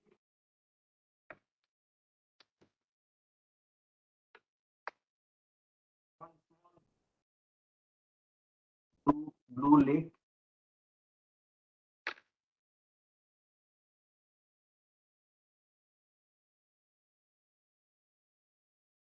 Ajit, can you hear me? Yes, sir. Okay, this But sir, whenever you take your object close to the camera, your voice breaks, sir.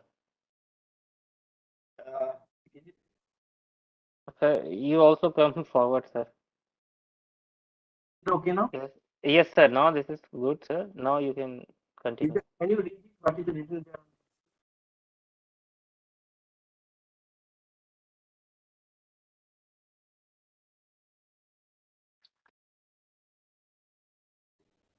What is written?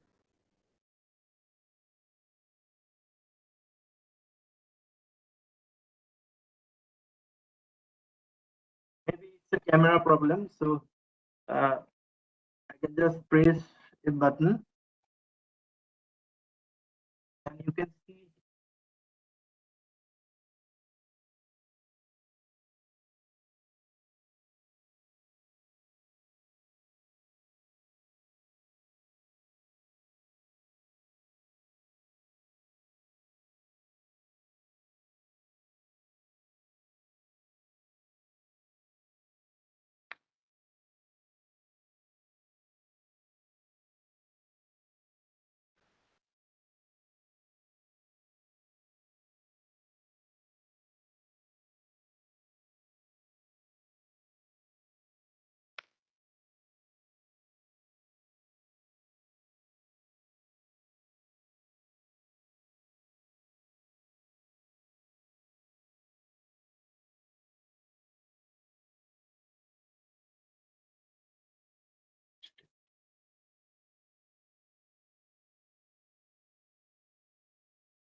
Now,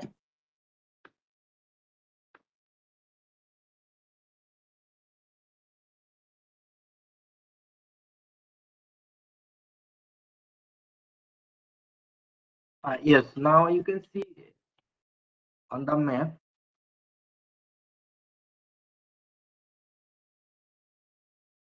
There are different messages to that motorcycle. I just need to click it. Go up, click it, and message.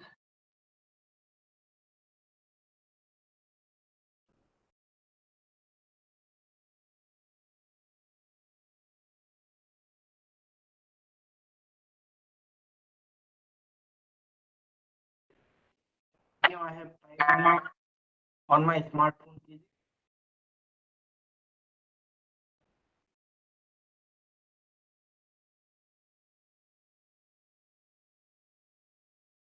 So that way, using our smartphones, actually locally the demonstration would be okay. I think there are some audio problems, so I will keep it part of my presentation.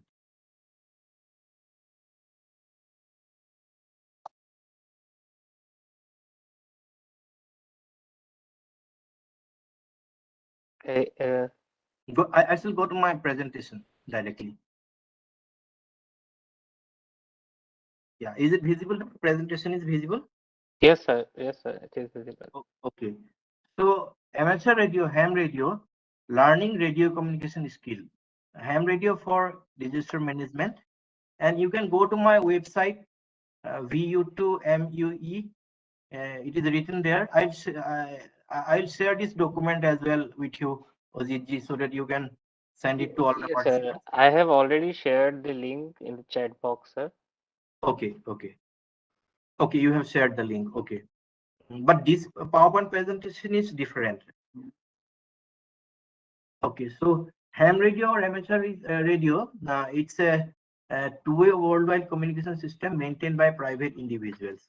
These individuals have a passion for radio communication, for which they establish their own two-way radio communication system entirely with personal effort. So whenever I do it on my personal effort. I don't insist some other to help me. I shall do it on my own. As per the existing. Pardon, sir. Can you make it on full screen? Oh, okay.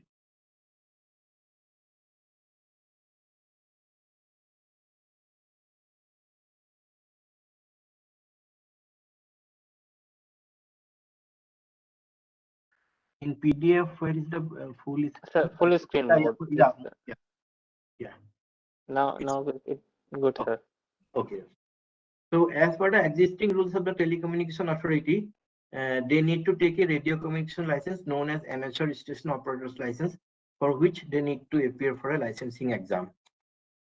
Now, why amateur radio? It is for self-reliance and capacity building.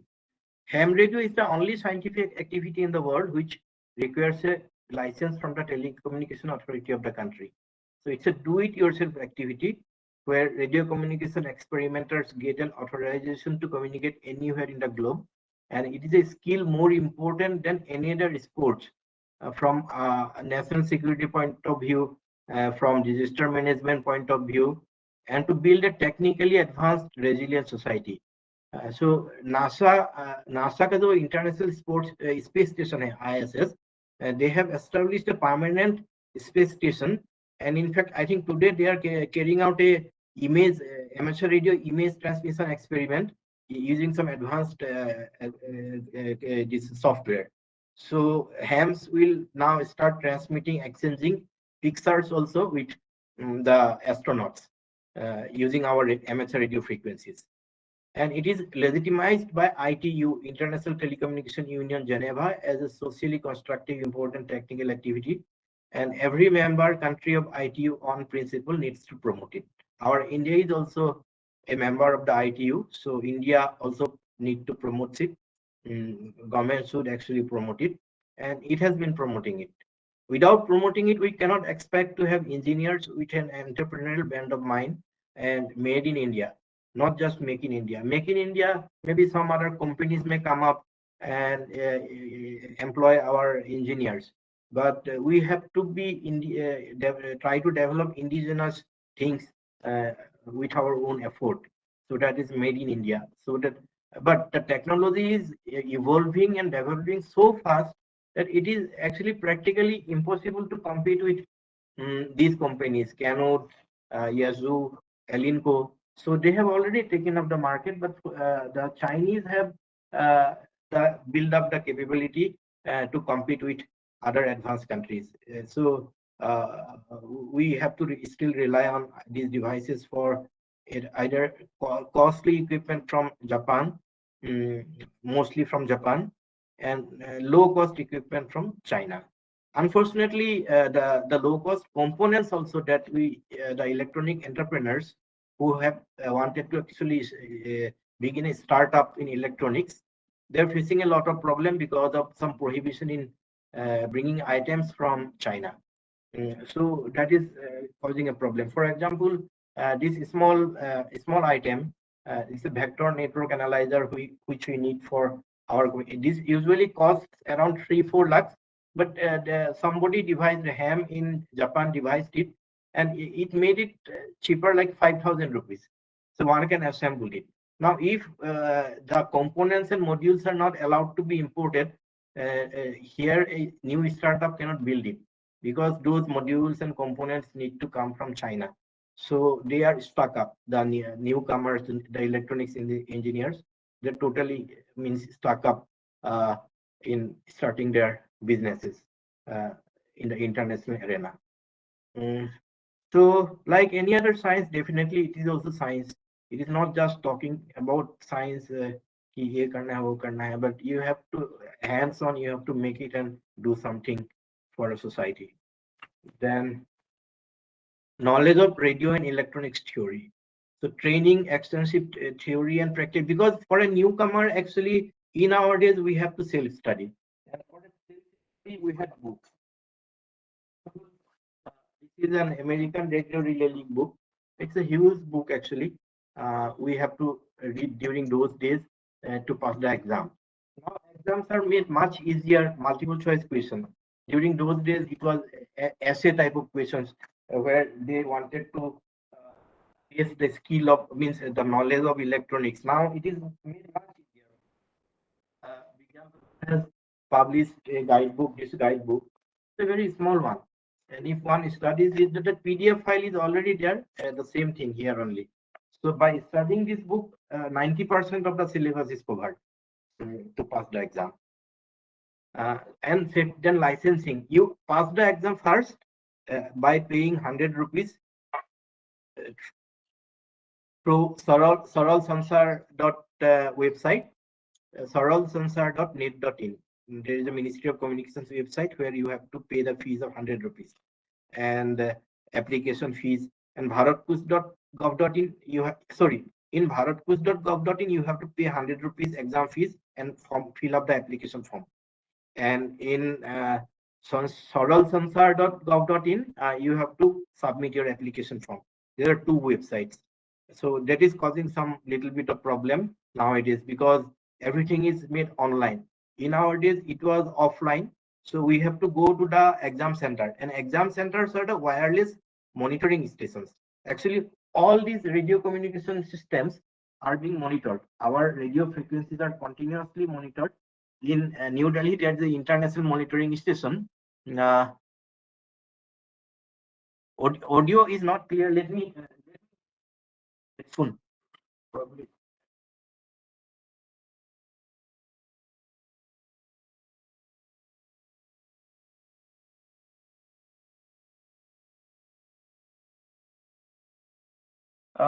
Is my audio better now? Yes, sir. Yes, sir. And there is one more thing, sir. There is some time constraint. Okay. So try to, finish it within 10 minutes, sir. We have one more session. Okay, you have one more session.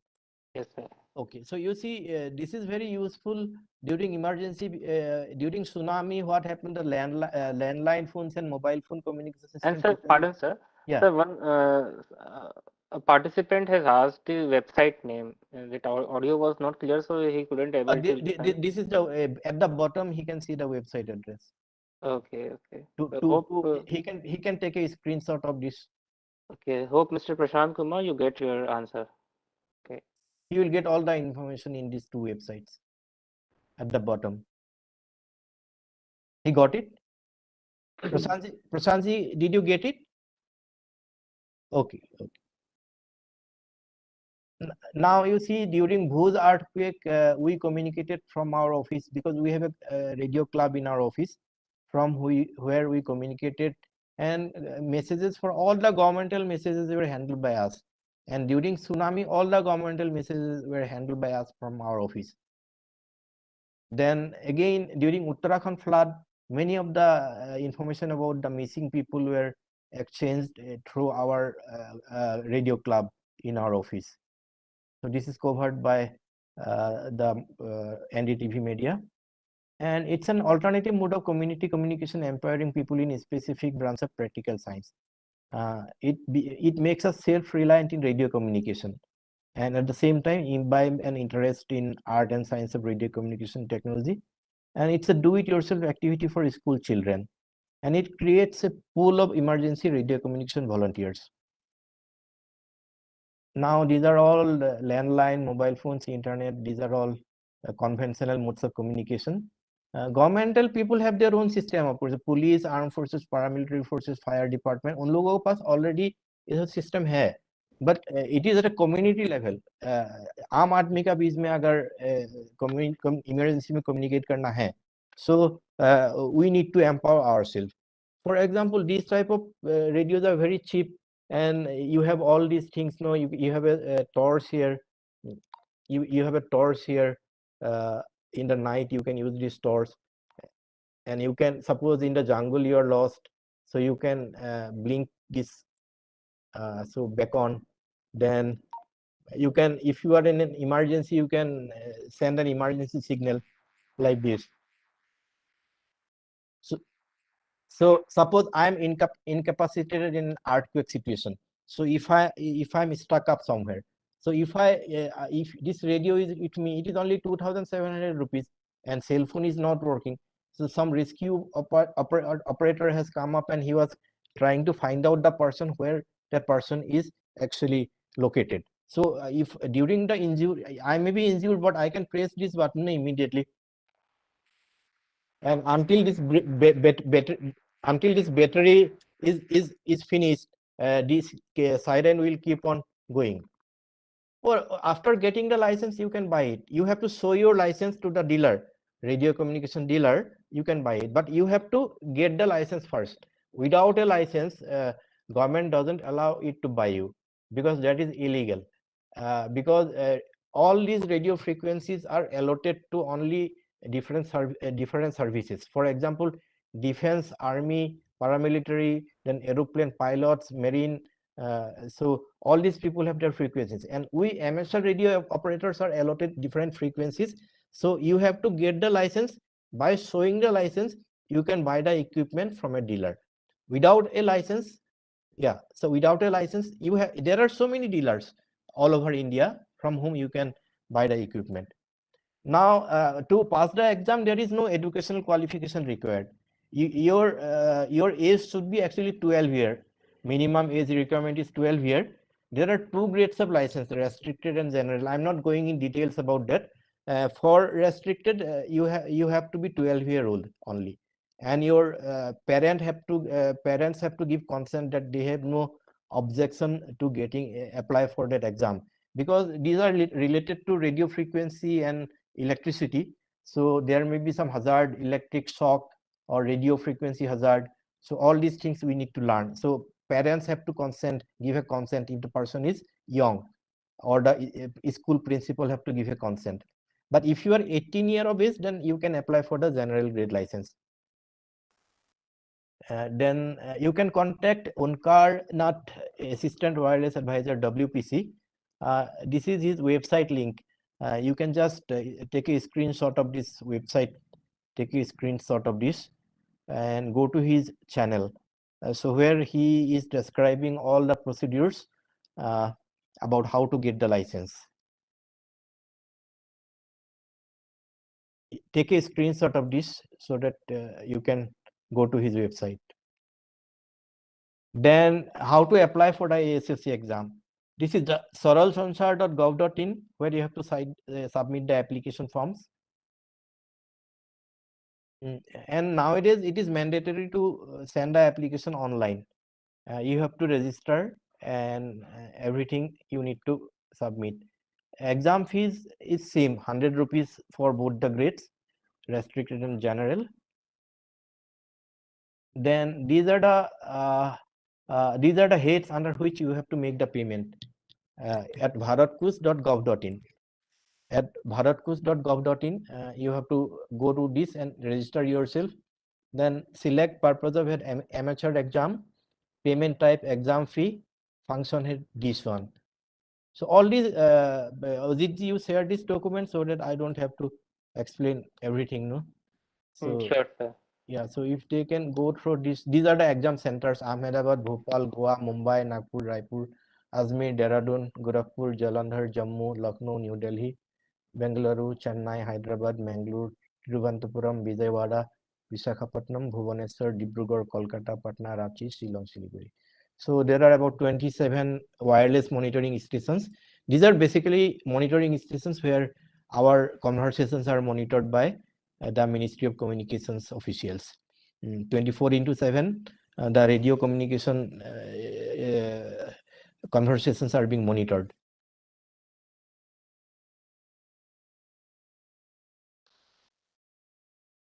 So now there is a confusion about ham. Some people write it like HAM capital, but actually this word is incorporated in the English language dictionary long back in 1878.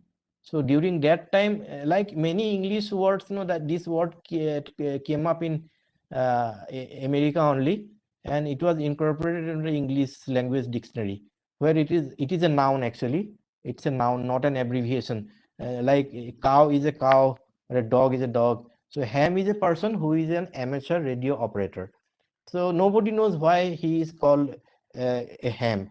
A ham means, if I say I am a ham, that means that is a noun. That means I am an amateur radio operator licensed by the government. These are the books from Vigyan Prasar, and this is that book that I wrote in 1986 actually, on a typewriter, for helping the other people to get the license. So actually for about more than 36 years, I am promoting it in India. Now these people don't communicate for public. Police, army, they will do it only for the official work, or the industrial people. Yeah. If you go to Vigyan Prasar website, or I'll just share you the link where I can share the link, Ojitji. Yeah, participants can also watch this particular webinar on YouTube in a recorded mode. Recording they So can. if if there if you You can feel that something ask, has been yeah, skipped, then you can go directly yeah, to the YouTube channel of NIDM, and from there you can. ask the question there, and I'll reply those things there. Okay. Yeah. So why ham radio is a second line of communication? So other existing government radio communication channels are suitable only for intra departmental, means police में जो होता है police का बीच में communication होगा, army का जो है आर्मी का बीच में communication होगा. But what I mean to say, if an army official or a doctor or an engineer or an NDRF personnel or a civil defense personnel, सब लोग अगर ham है तो हमारा ham का common frequency में we can actually exchange the critical information immediately. As communication, that golden hour means the time that needs for life-saving efforts. If many people are hams scattered everywhere, the communication would be very fast. If police official is a ham, doctor is a ham, ambulance driver is even an ambulance driver is a ham. So in our common frequency, we can actually pass on all these important information, and everybody can listen to it. When we transmit, actually like FM broadcast stations only, in emergency situation, if I transmit something on a frequency, suppose 145.6 is our Delhi repeater frequency, विज्ञान प्रसार का जो repeater है, तो उसमें सबको message सुनाई देगा, सब लोगों को सुनाई देगा, एक टाइम पे सुनाई देगा, और जो मदद करने का सिचुएशन पे है वो मदद करने के लिए इमीडिएटली वहां जा सकता है. बाकी गवर्नमेंटल कम्युनिकेशन सिस्टम में वो नहीं है, क्योंकि एक पुलिस ऑफिशियल एक आर्मी ऑफिशियल से अपना वायरलेस लेके बात नहीं कर सकते. अगर वो पुलिस ऑफिशियल और आर्मी ऑफिशियल हैम है, वो अपना हैम रेडियो फ्रीक्वेंसी में कर सकता है वो.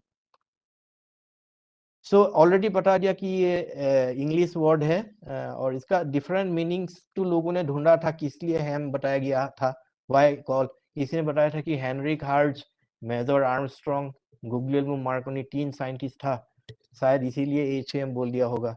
किसी ने बोला एल्बर्ट हाइमन बोल के भी एक हैम था, बॉब एल्मी बोल के भी हैम था, पोगी मुरे बोल के भी हैम था हार्वर्ड यूनिवर्सिटी में. क्या पता इन लोगों का नाम जुड़ा के हैम बना दिया. और एक मैगजीन था Home Amateur Mechanic, edited by Hugo Gernsback. वो मैगजीन में इलेक्ट्रॉनिक्स का सर्किट आता था जो घर पे बनाने के लिए, वो मैकेनिक बोलता था होम एमेचर मैकेनिक, क्योंकि मैं घर पे कुछ बना रहा हूँ मतलब मैं मैकेनिक ही हूँ ना, जैसे रेडियो मैकेनिक होता है. ये इलेक्ट्रॉनिक्स इंजीनियर बना नहीं पाएगा, ये रेडियो मैकेनिक बना पाएगा. इंडिया में जो रेडियो मैकेनिक है वो बना पाएगा इसको. तो क्योंकि मैं बहुत सारा इलेक्ट्रॉनिक्स इंजीनियर को जानता हूँ, उन लोगों ने कंपोनेंट सिमुलेट करके कंप्यूटर में करता है, लेकिन जब प्रैक्टिकली दिखाते हैं ये कैपेसिटर है उसको पता नहीं है, ये क्या है बोलते हैं वो ये रेजिस्टर है बोल देगा वो, रेजिस्टर को कैपेसिटर बोल देगा, क्योंकि उसको प्रैक्टिकली वो दिखाई नहीं दे रहा ना, वो कंप्यूटर में बैठ के डिजाइन कर रहा है, बढ़िया डिजाइन कर रहा है, डिफेंस के लिए कर रहा है, लेकिन खुद नहीं बना रहा है, लेकिन वो चाइनीज वाला बना रहा है. उन लोगों का एजुकेशन सिस्टम अलग है. तो किसी ने गाली, बहुत लोग हैम्स को देख नहीं पाता, यूजुअली घर पे देख नहीं पाता, क्योंकि अगर ये सब में बिजी है, वो जहाँ पे सबसे गंदा रूम है वो हैम वालों को दे रहा है अपना वाइफ ने, क्योंकि इसका तो घर में तो इसका कोई यूटिलिटी है नहीं. यूजुअली सोसाइटी में भी इसका कोई मतलब कदर ज्यादा है नहीं. इंडिया में, बाहर का कंट्री में है. जैसे मैं बचपन में जब बना रहा था तो मेरा पापा बोल रहा था इसको बना के क्या होने वाला है. तो वही है, मतलब मेंटलिटी हमारा माइंडसेट टेक्निकल माइंडसेट नहीं है. तो हैम फिस्टेड, मतलब पहले क्या हो रहा था, जहाज में वो जो ऑपरेटर जाता था वो लोग एक्सपर्ट था मॉर्स कोड भेजने में, तो वो लोग जो, हम भी एक्सपर्ट था, हैम्स जो था वो उन लोगों का जिलासी था, तो वो हैम बर्गर होता है ना, हैम बर्गर, वो इसीलिए वो उसका साथ रिलेटेड टू पिग्स, मतलब तो ये लोग सब और इस इंग्लिश में एक वर्ड है कि हैम फिस्टेड का मीनिंग है जो एक्सपीरियंस आदमी नहीं है, लेकिन हम मतलब जिंदगी का हार्ड एक्सपीरियंस से सीखता हूँ, कोशिश करता हूँ कि खुद कुछ करने का, तो इनएक्सपीरियंस तो होता है पहले, लेकिन करते करते वो एक्सपीरियंस बन जाता है, तो इसीलिए हो सकता है, जैसे मैंने बताया, एक स्टेशन अगर ट्रांसमिट करेगा इमरजेंसी सिचुएशन पे, everybody will get to know that information on FM particular frequency. अगर मैं इस रेडियो से मैं ट्रांसमिट करूंगा, तो इस रेडियो से जितना लोगों ने इस पे सुन रहा है, इस फ्रीक्वेंसी पे, सब लोगों को सुनाई देगा वो। तो इसलिए वो यूटिलिटी है। मोबाइल फोन में वो प्रोविजन बहुत कम है, मतलब एक कॉन्फ्रेंस में लगा सकते हैं, बट कॉन्फ्रेंस में लगाना और ये ओपन फ्रीक्वेंसी में सुनना वो अलग बात है। अभी जैसे जूम मीटिंग में अभी हाँ हाँ जी, Pardon, sir. हाँ टाइम ओवर हो गया, मुझे पता है। Time frame, हाँ sir. हाँ जी, हाँ जी, हाँ जी, थैंक यू, इसको शेयर कर दीजिए, सब पता लग जाएगा। Okay, sir. हाँ जी, So, ये बहुत sir, बोलने के लिए बहुत सारा था। हाँ जी, but sir, there is one question, if you can quickly answer it. हाँ हाँ From the participant, she is Neha Prasad, and she has हाँ जी। asked, does ham radio frequency can be affected by weather phenomena? नो, weather doesn't affect ham radio frequency. Actually ham का जो frequency इसमें अभी आप देखेंगे, ये जो है ना, ये एक आयोनोस्फीयर बोल के एक लेयर है हमारा अर्थ का ऊपर 90 किलोमीटर ऊपर, वो इनविजिबल एक लेयर है। जब सन का रे आते हैं, सन का रेज में तो अल्ट्रावायलेट होता है ना, तो अल्ट्रावायलेट और बाकी रेज जो है सारा इसको, उसमें पार्टिकल्स होता है इनविजिबल, इलेक्ट्रॉन्स और अलग अलग गैस का, वो सारा आयोनाइज हो जाता है।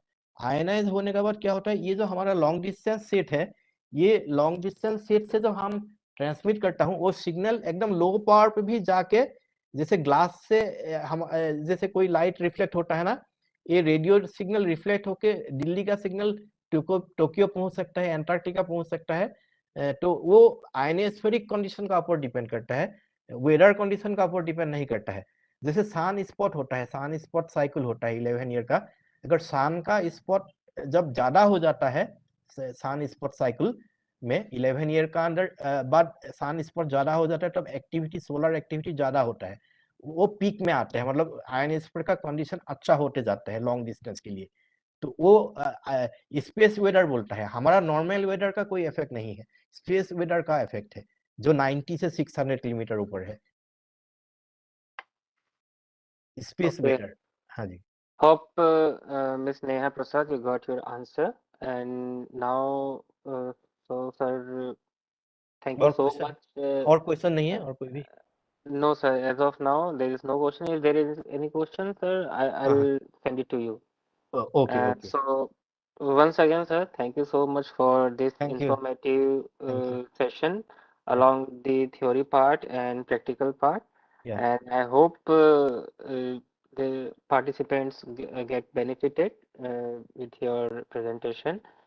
So, we are running out of time, sir, but हाँ जी, हाँ जी, despite of that, एक्चुअली अभी तो you कोविड, managed हाँ हाँ, कोविड खत्म हो to, गया ना, वो अगर ऑफलाइन yes, करेंगे तब लोगों को yes, ज्यादा इसका जो ज्यादा समझ में आएगा जो ऑफलाइन yes. करेंगे। We'll definitely plan offline training as well, sir, for this hmm particular topic. So, sir, hmm, thank you so much thank you, for I am being with. Happy that people, कितना participant था? So, as of now, we have more than 80 participants right now. 80 है actually, online पे मैं देखता हूँ government अभी YouTube में only 4 people are watching. Yes, हाँ sir. हाँ, वो 1 साल बाद 1000 होता है, 2 साल बाद 2000 होता है, पता नहीं। Yes, sir. So, sir, now thank you so much thank you, for thank you, giving your time to us. Now, moving ahead, there is a third technical session which will be okay taken by myself. Okay, And very nice, मैं आपका भी सुनता okay, हूँ। yes, sir. हाँ जी, हाँ जी, So, मैं बीच में चला जाऊंगा, ऑफिस चला जाऊंगा, मैं अभी घर से चला रहा हूँ क्योंकि मेरा ऑफिस शिफ्ट हुआ था ना, वो इक्विपमेंट okay, ऑफिस में नहीं लगाया था, इसलिए घर से okay, चलाने के लिए आ गया था मैं, इसलिए थोड़ा सुन के फिर हाफ एन आवर okay. बाद चला जाऊंगा मैं। So I'm sharing my presentation. Okay, bye. Take care. Bye. Thank you, sir. Thank you.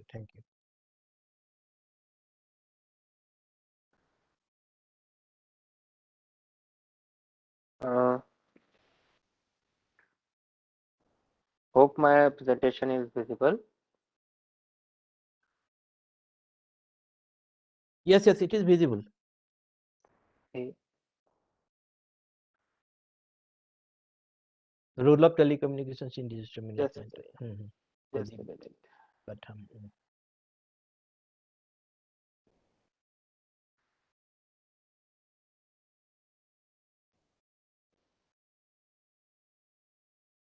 Okay.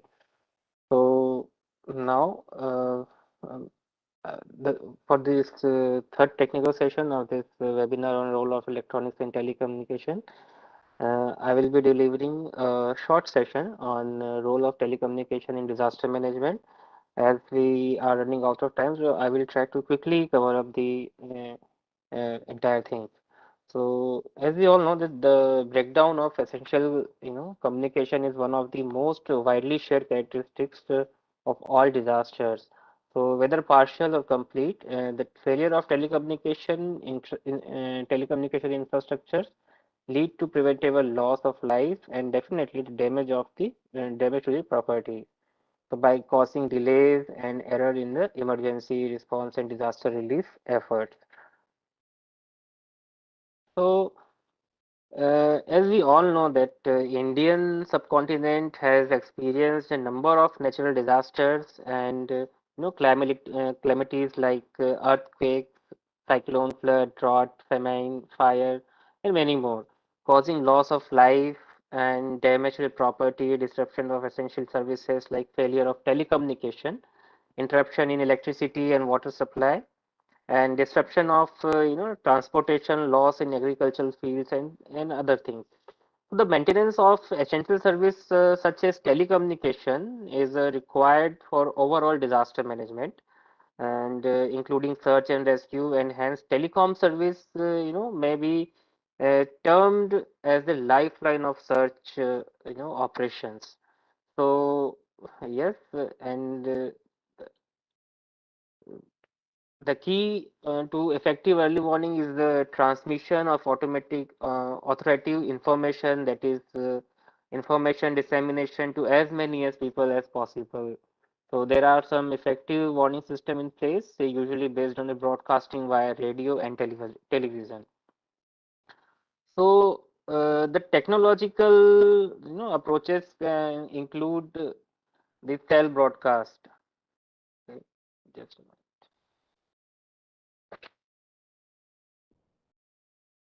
So if you talk about the information dissemination, so the technological approaches include cell broadcast, and if I talk about the cell broadcast, this is a method of sending messages to multiple mobile users and in a defined area at the particular time. This is unlike short messaging service, that is SMS, which is made point to point, and cell broadcast is a way that can be done one to many geo-targeted and geo-fenced messaging services. So if we talk about SMS messaging, each of which has different merits. So the cell broadcast approach alerts everyone in the target cells, where SMS messaging targets categories of particular individuals. So the sender of the message can select a single cell or a number of cells to make area warning as big as or as small as is required. So how telecommunication fails during disaster? This is one of the most important aspects. So if I talk about the telecommunication failure, the most common and well documented cause of telecommunication failure is recent disaster. In recent disaster, it has been the physical disruption of network infrastructure. So because of the time and funding needed to repair or replace systems, service disruption caused by physical disruption also tend to be more severe and last longer than those caused by the disconnection or congestion. So earthquake and other severe weather can sever cables and flood underground equipment of telecommunication, and also during wars. These systems are usually the first site to be targeted. So here you can see the in this picture you can see the physical disruption of network component. Here a telecom tower is completely collapsed due to some natural hazard, or we can say earthquake or kind of thing. So this comes under the physical destructions of network component. So if I talk about the other aspects, the next is disruption in supporting a network infrastructure. So telecommunication networks rely upon many other local and regional technical systems to ensure their proper operation. These supporting infrastructures often, for earlier era and lack resiliency to physical damage. I mean, in this picture, you can see this is the assembly that is required to run, telecom equipment, or which is installed near a telecom tower. So here, the one of the important aspect is the electrical distribution. So electrical distribution systems are the most important supporting infrastructure for telecommunication network, because electrical power is required to operate all modern telecommunication equipments, often in large amount.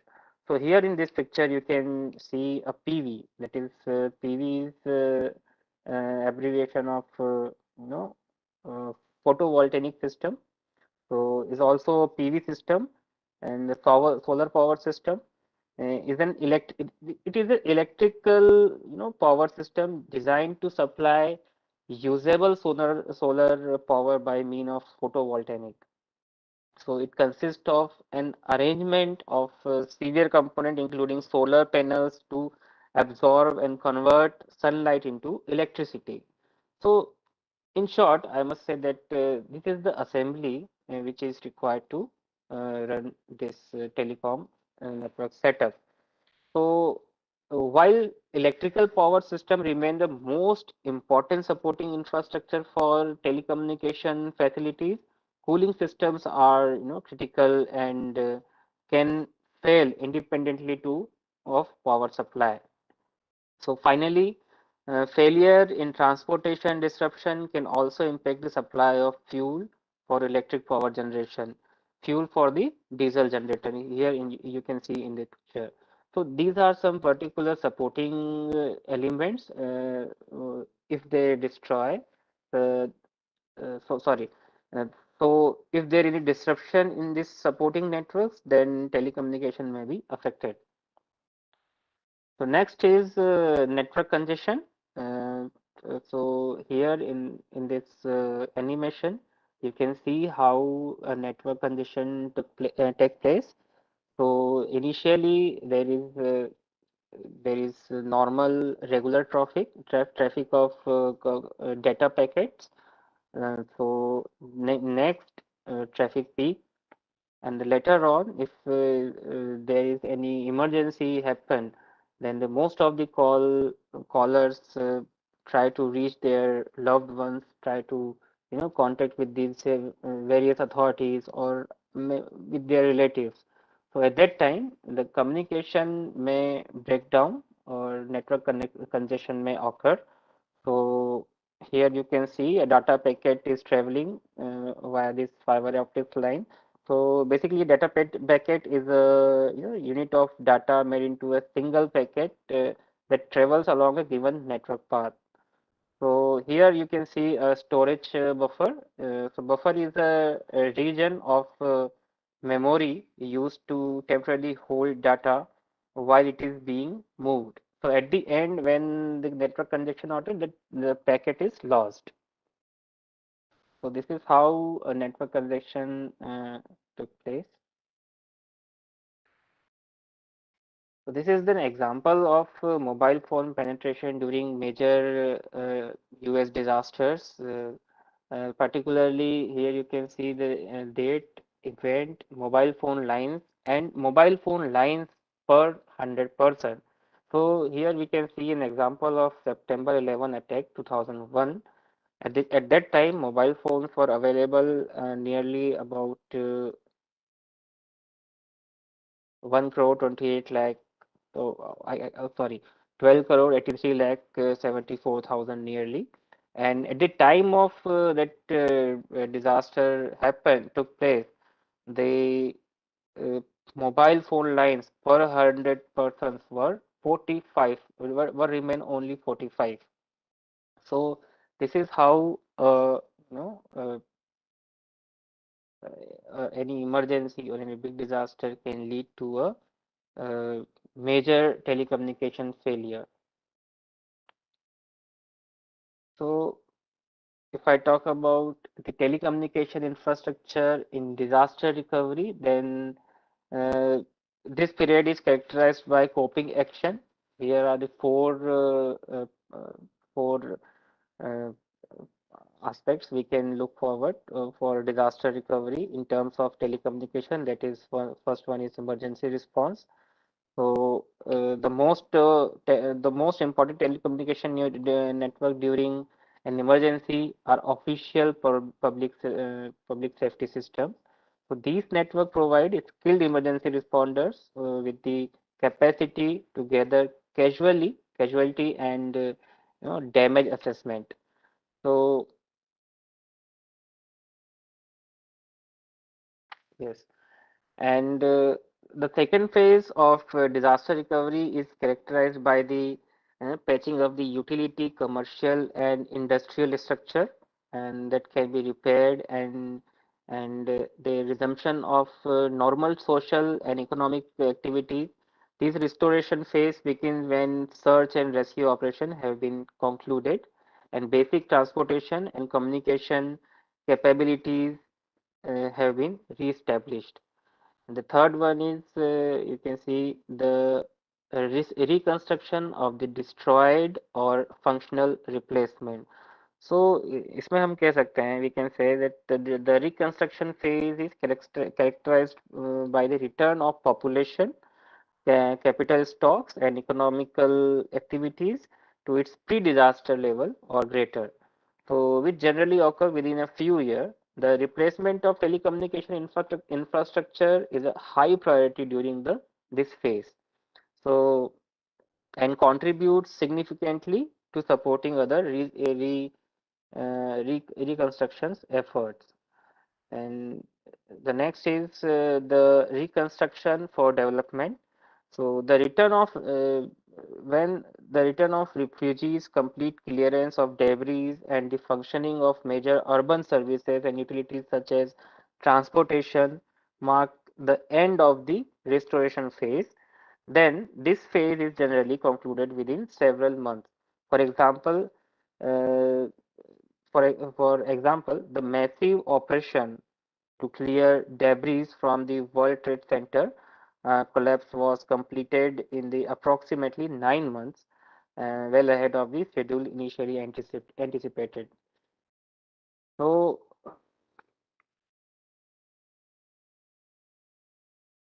sorry. So these are some radio communication services for disaster management. Here you can see disaster. If I talk about disaster phase, there is prediction and detection, alerting, relief. So in prediction and detection, major radio communication services involved like meteorological services and meteorological satellite services, Earth exploration satellite services, and what comes under this? Like comes under major tasks of radio communication services according to this major radio communication service comes weather and climate prediction, detection and tracking of earthquakes, tsunamis, hurricanes, typhoons, forecasts, and many more. Next phase of is particularly for telecommunication. If we are talking about telecommunication disaster management, and for the disaster phase, the next is alerting.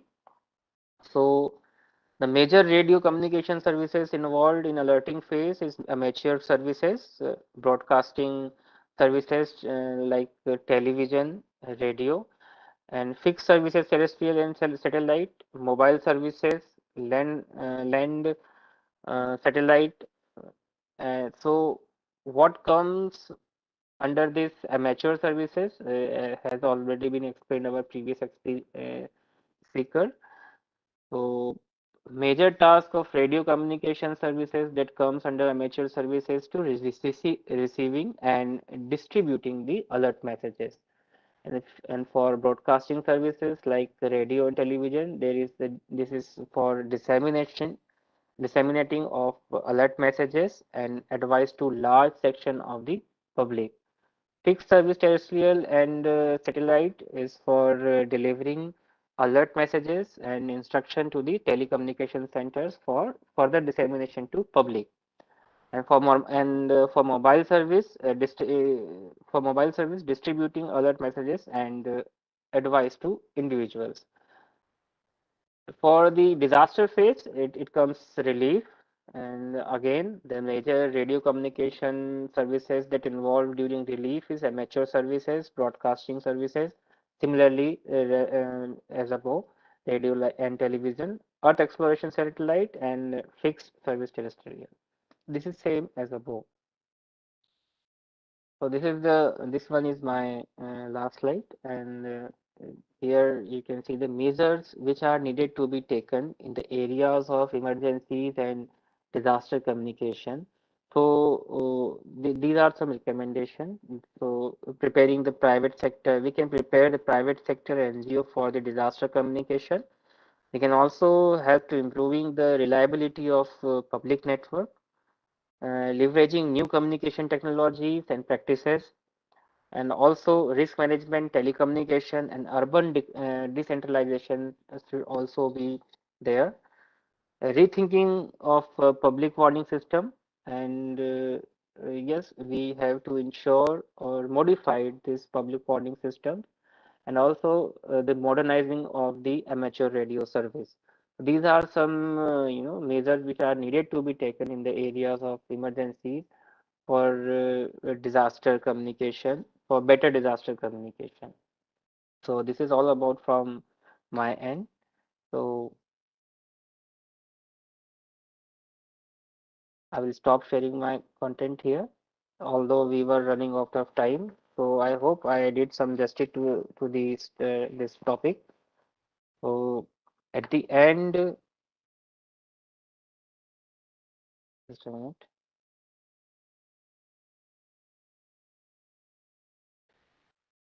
So now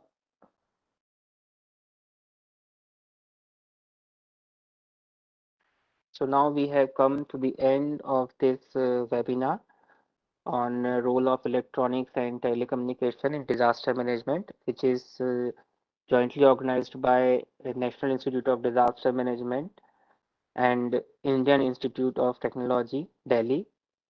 And now I would take the opportunity to say a vote of thanks. So once again, very good afternoon to all the respected speakers, panelists, and our participants. And once again, it is giving me an immense pleasure to deliver this vote of thanks for this particular webinar. And first of all, I would like to thank our Executive Director of NIDM, Shri Taj Hassan ji, Taj Hassan sir IPS, who provided us such a national level platform and free hands for organizing such intellectual webinar, although he couldn't join due to some other sudden engagement, but he thanked his best wishes to all the participants. Next, I would like to say thanks to the Professor Surya Prakash sir, who is the head of GMR, Geometeorological Risk Management Division, who enlightened this webinar with his thoughts and always there for us as a mentor. I would also like to say thanks to our panelists our panelists. I would like to take their name: Dr. Harjeet Kaur, Shri Anil Kathedji, Shri Harihara Kumar Devda, Dipali Jindal ji, Dr. A.L. Haldar, and also our distinguished speaker, Professor Ananjan Basu sir, Shri Sandeep Barua sir, for their for sharing their thoughts despite of their busy schedule. And all, I would also like to say thanks to the our IT team, Shobhit and Balaji sir, for their support. And thanks to all the participants who joined virtually and made this webinar successful. So before signing off, I would request Professor Surya Prakash, if you want to conclude, if you are there, or should I? Thank you, Ajit. Okay, sir. So First of all, I must say my heartfelt thanks to the distinguished speakers, Professor Nanjan Basuji, Sri Sandeep Baruaji, and also Ajit Bathamji, who have shared their rich knowledge, experiences, ideas, and innovations related to electronics and communication, along with their roles and responsibilities for disaster management. Some of the things were very much practical nature, in fact. And as Sandeep Barwaji said, it would be better in face-to-face programs than just online programs. But due to the ongoing pandemics, we have not been able to organize face-to-face training programs till now. But we are planning to start with these programs at the earliest possible, most likely by the next month. Our physical training programs will also start.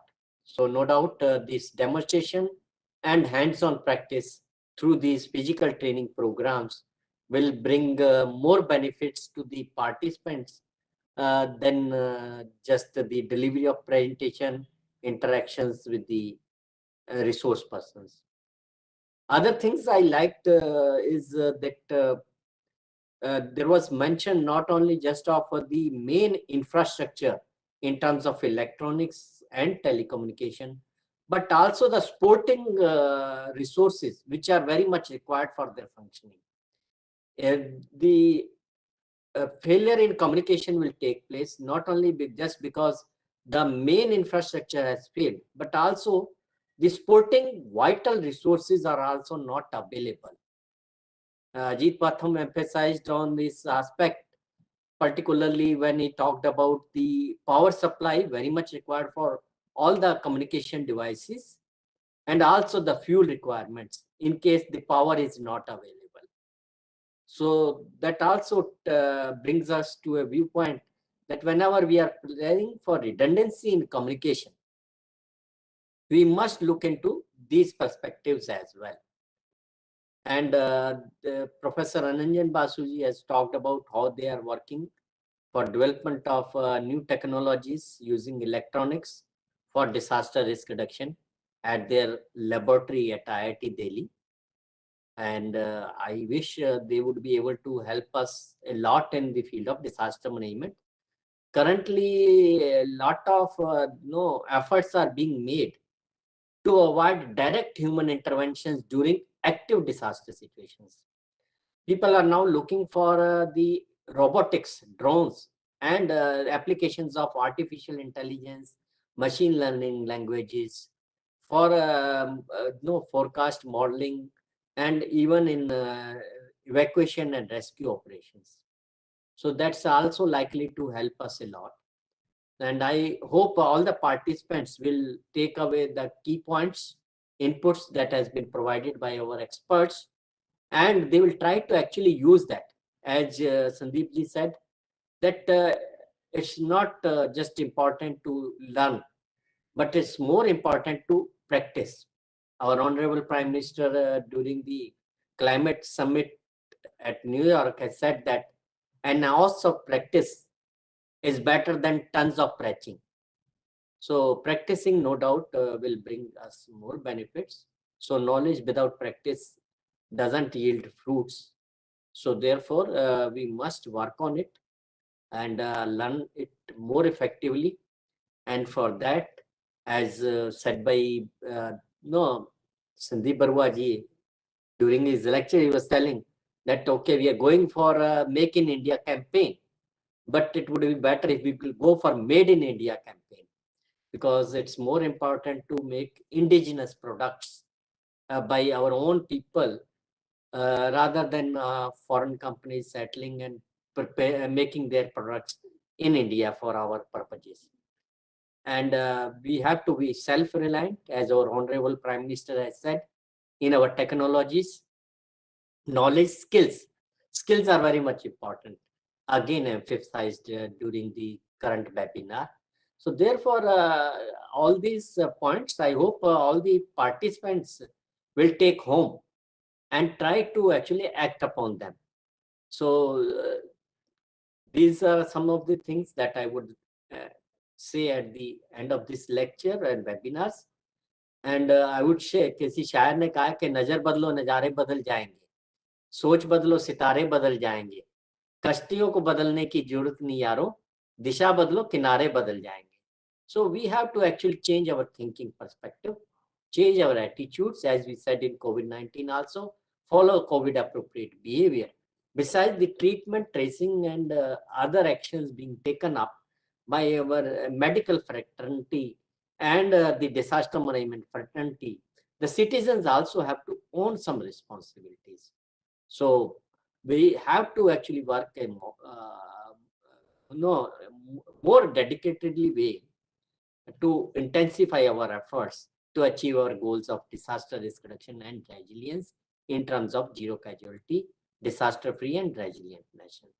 So I thank each and every participant also for participating and making this webinar successful.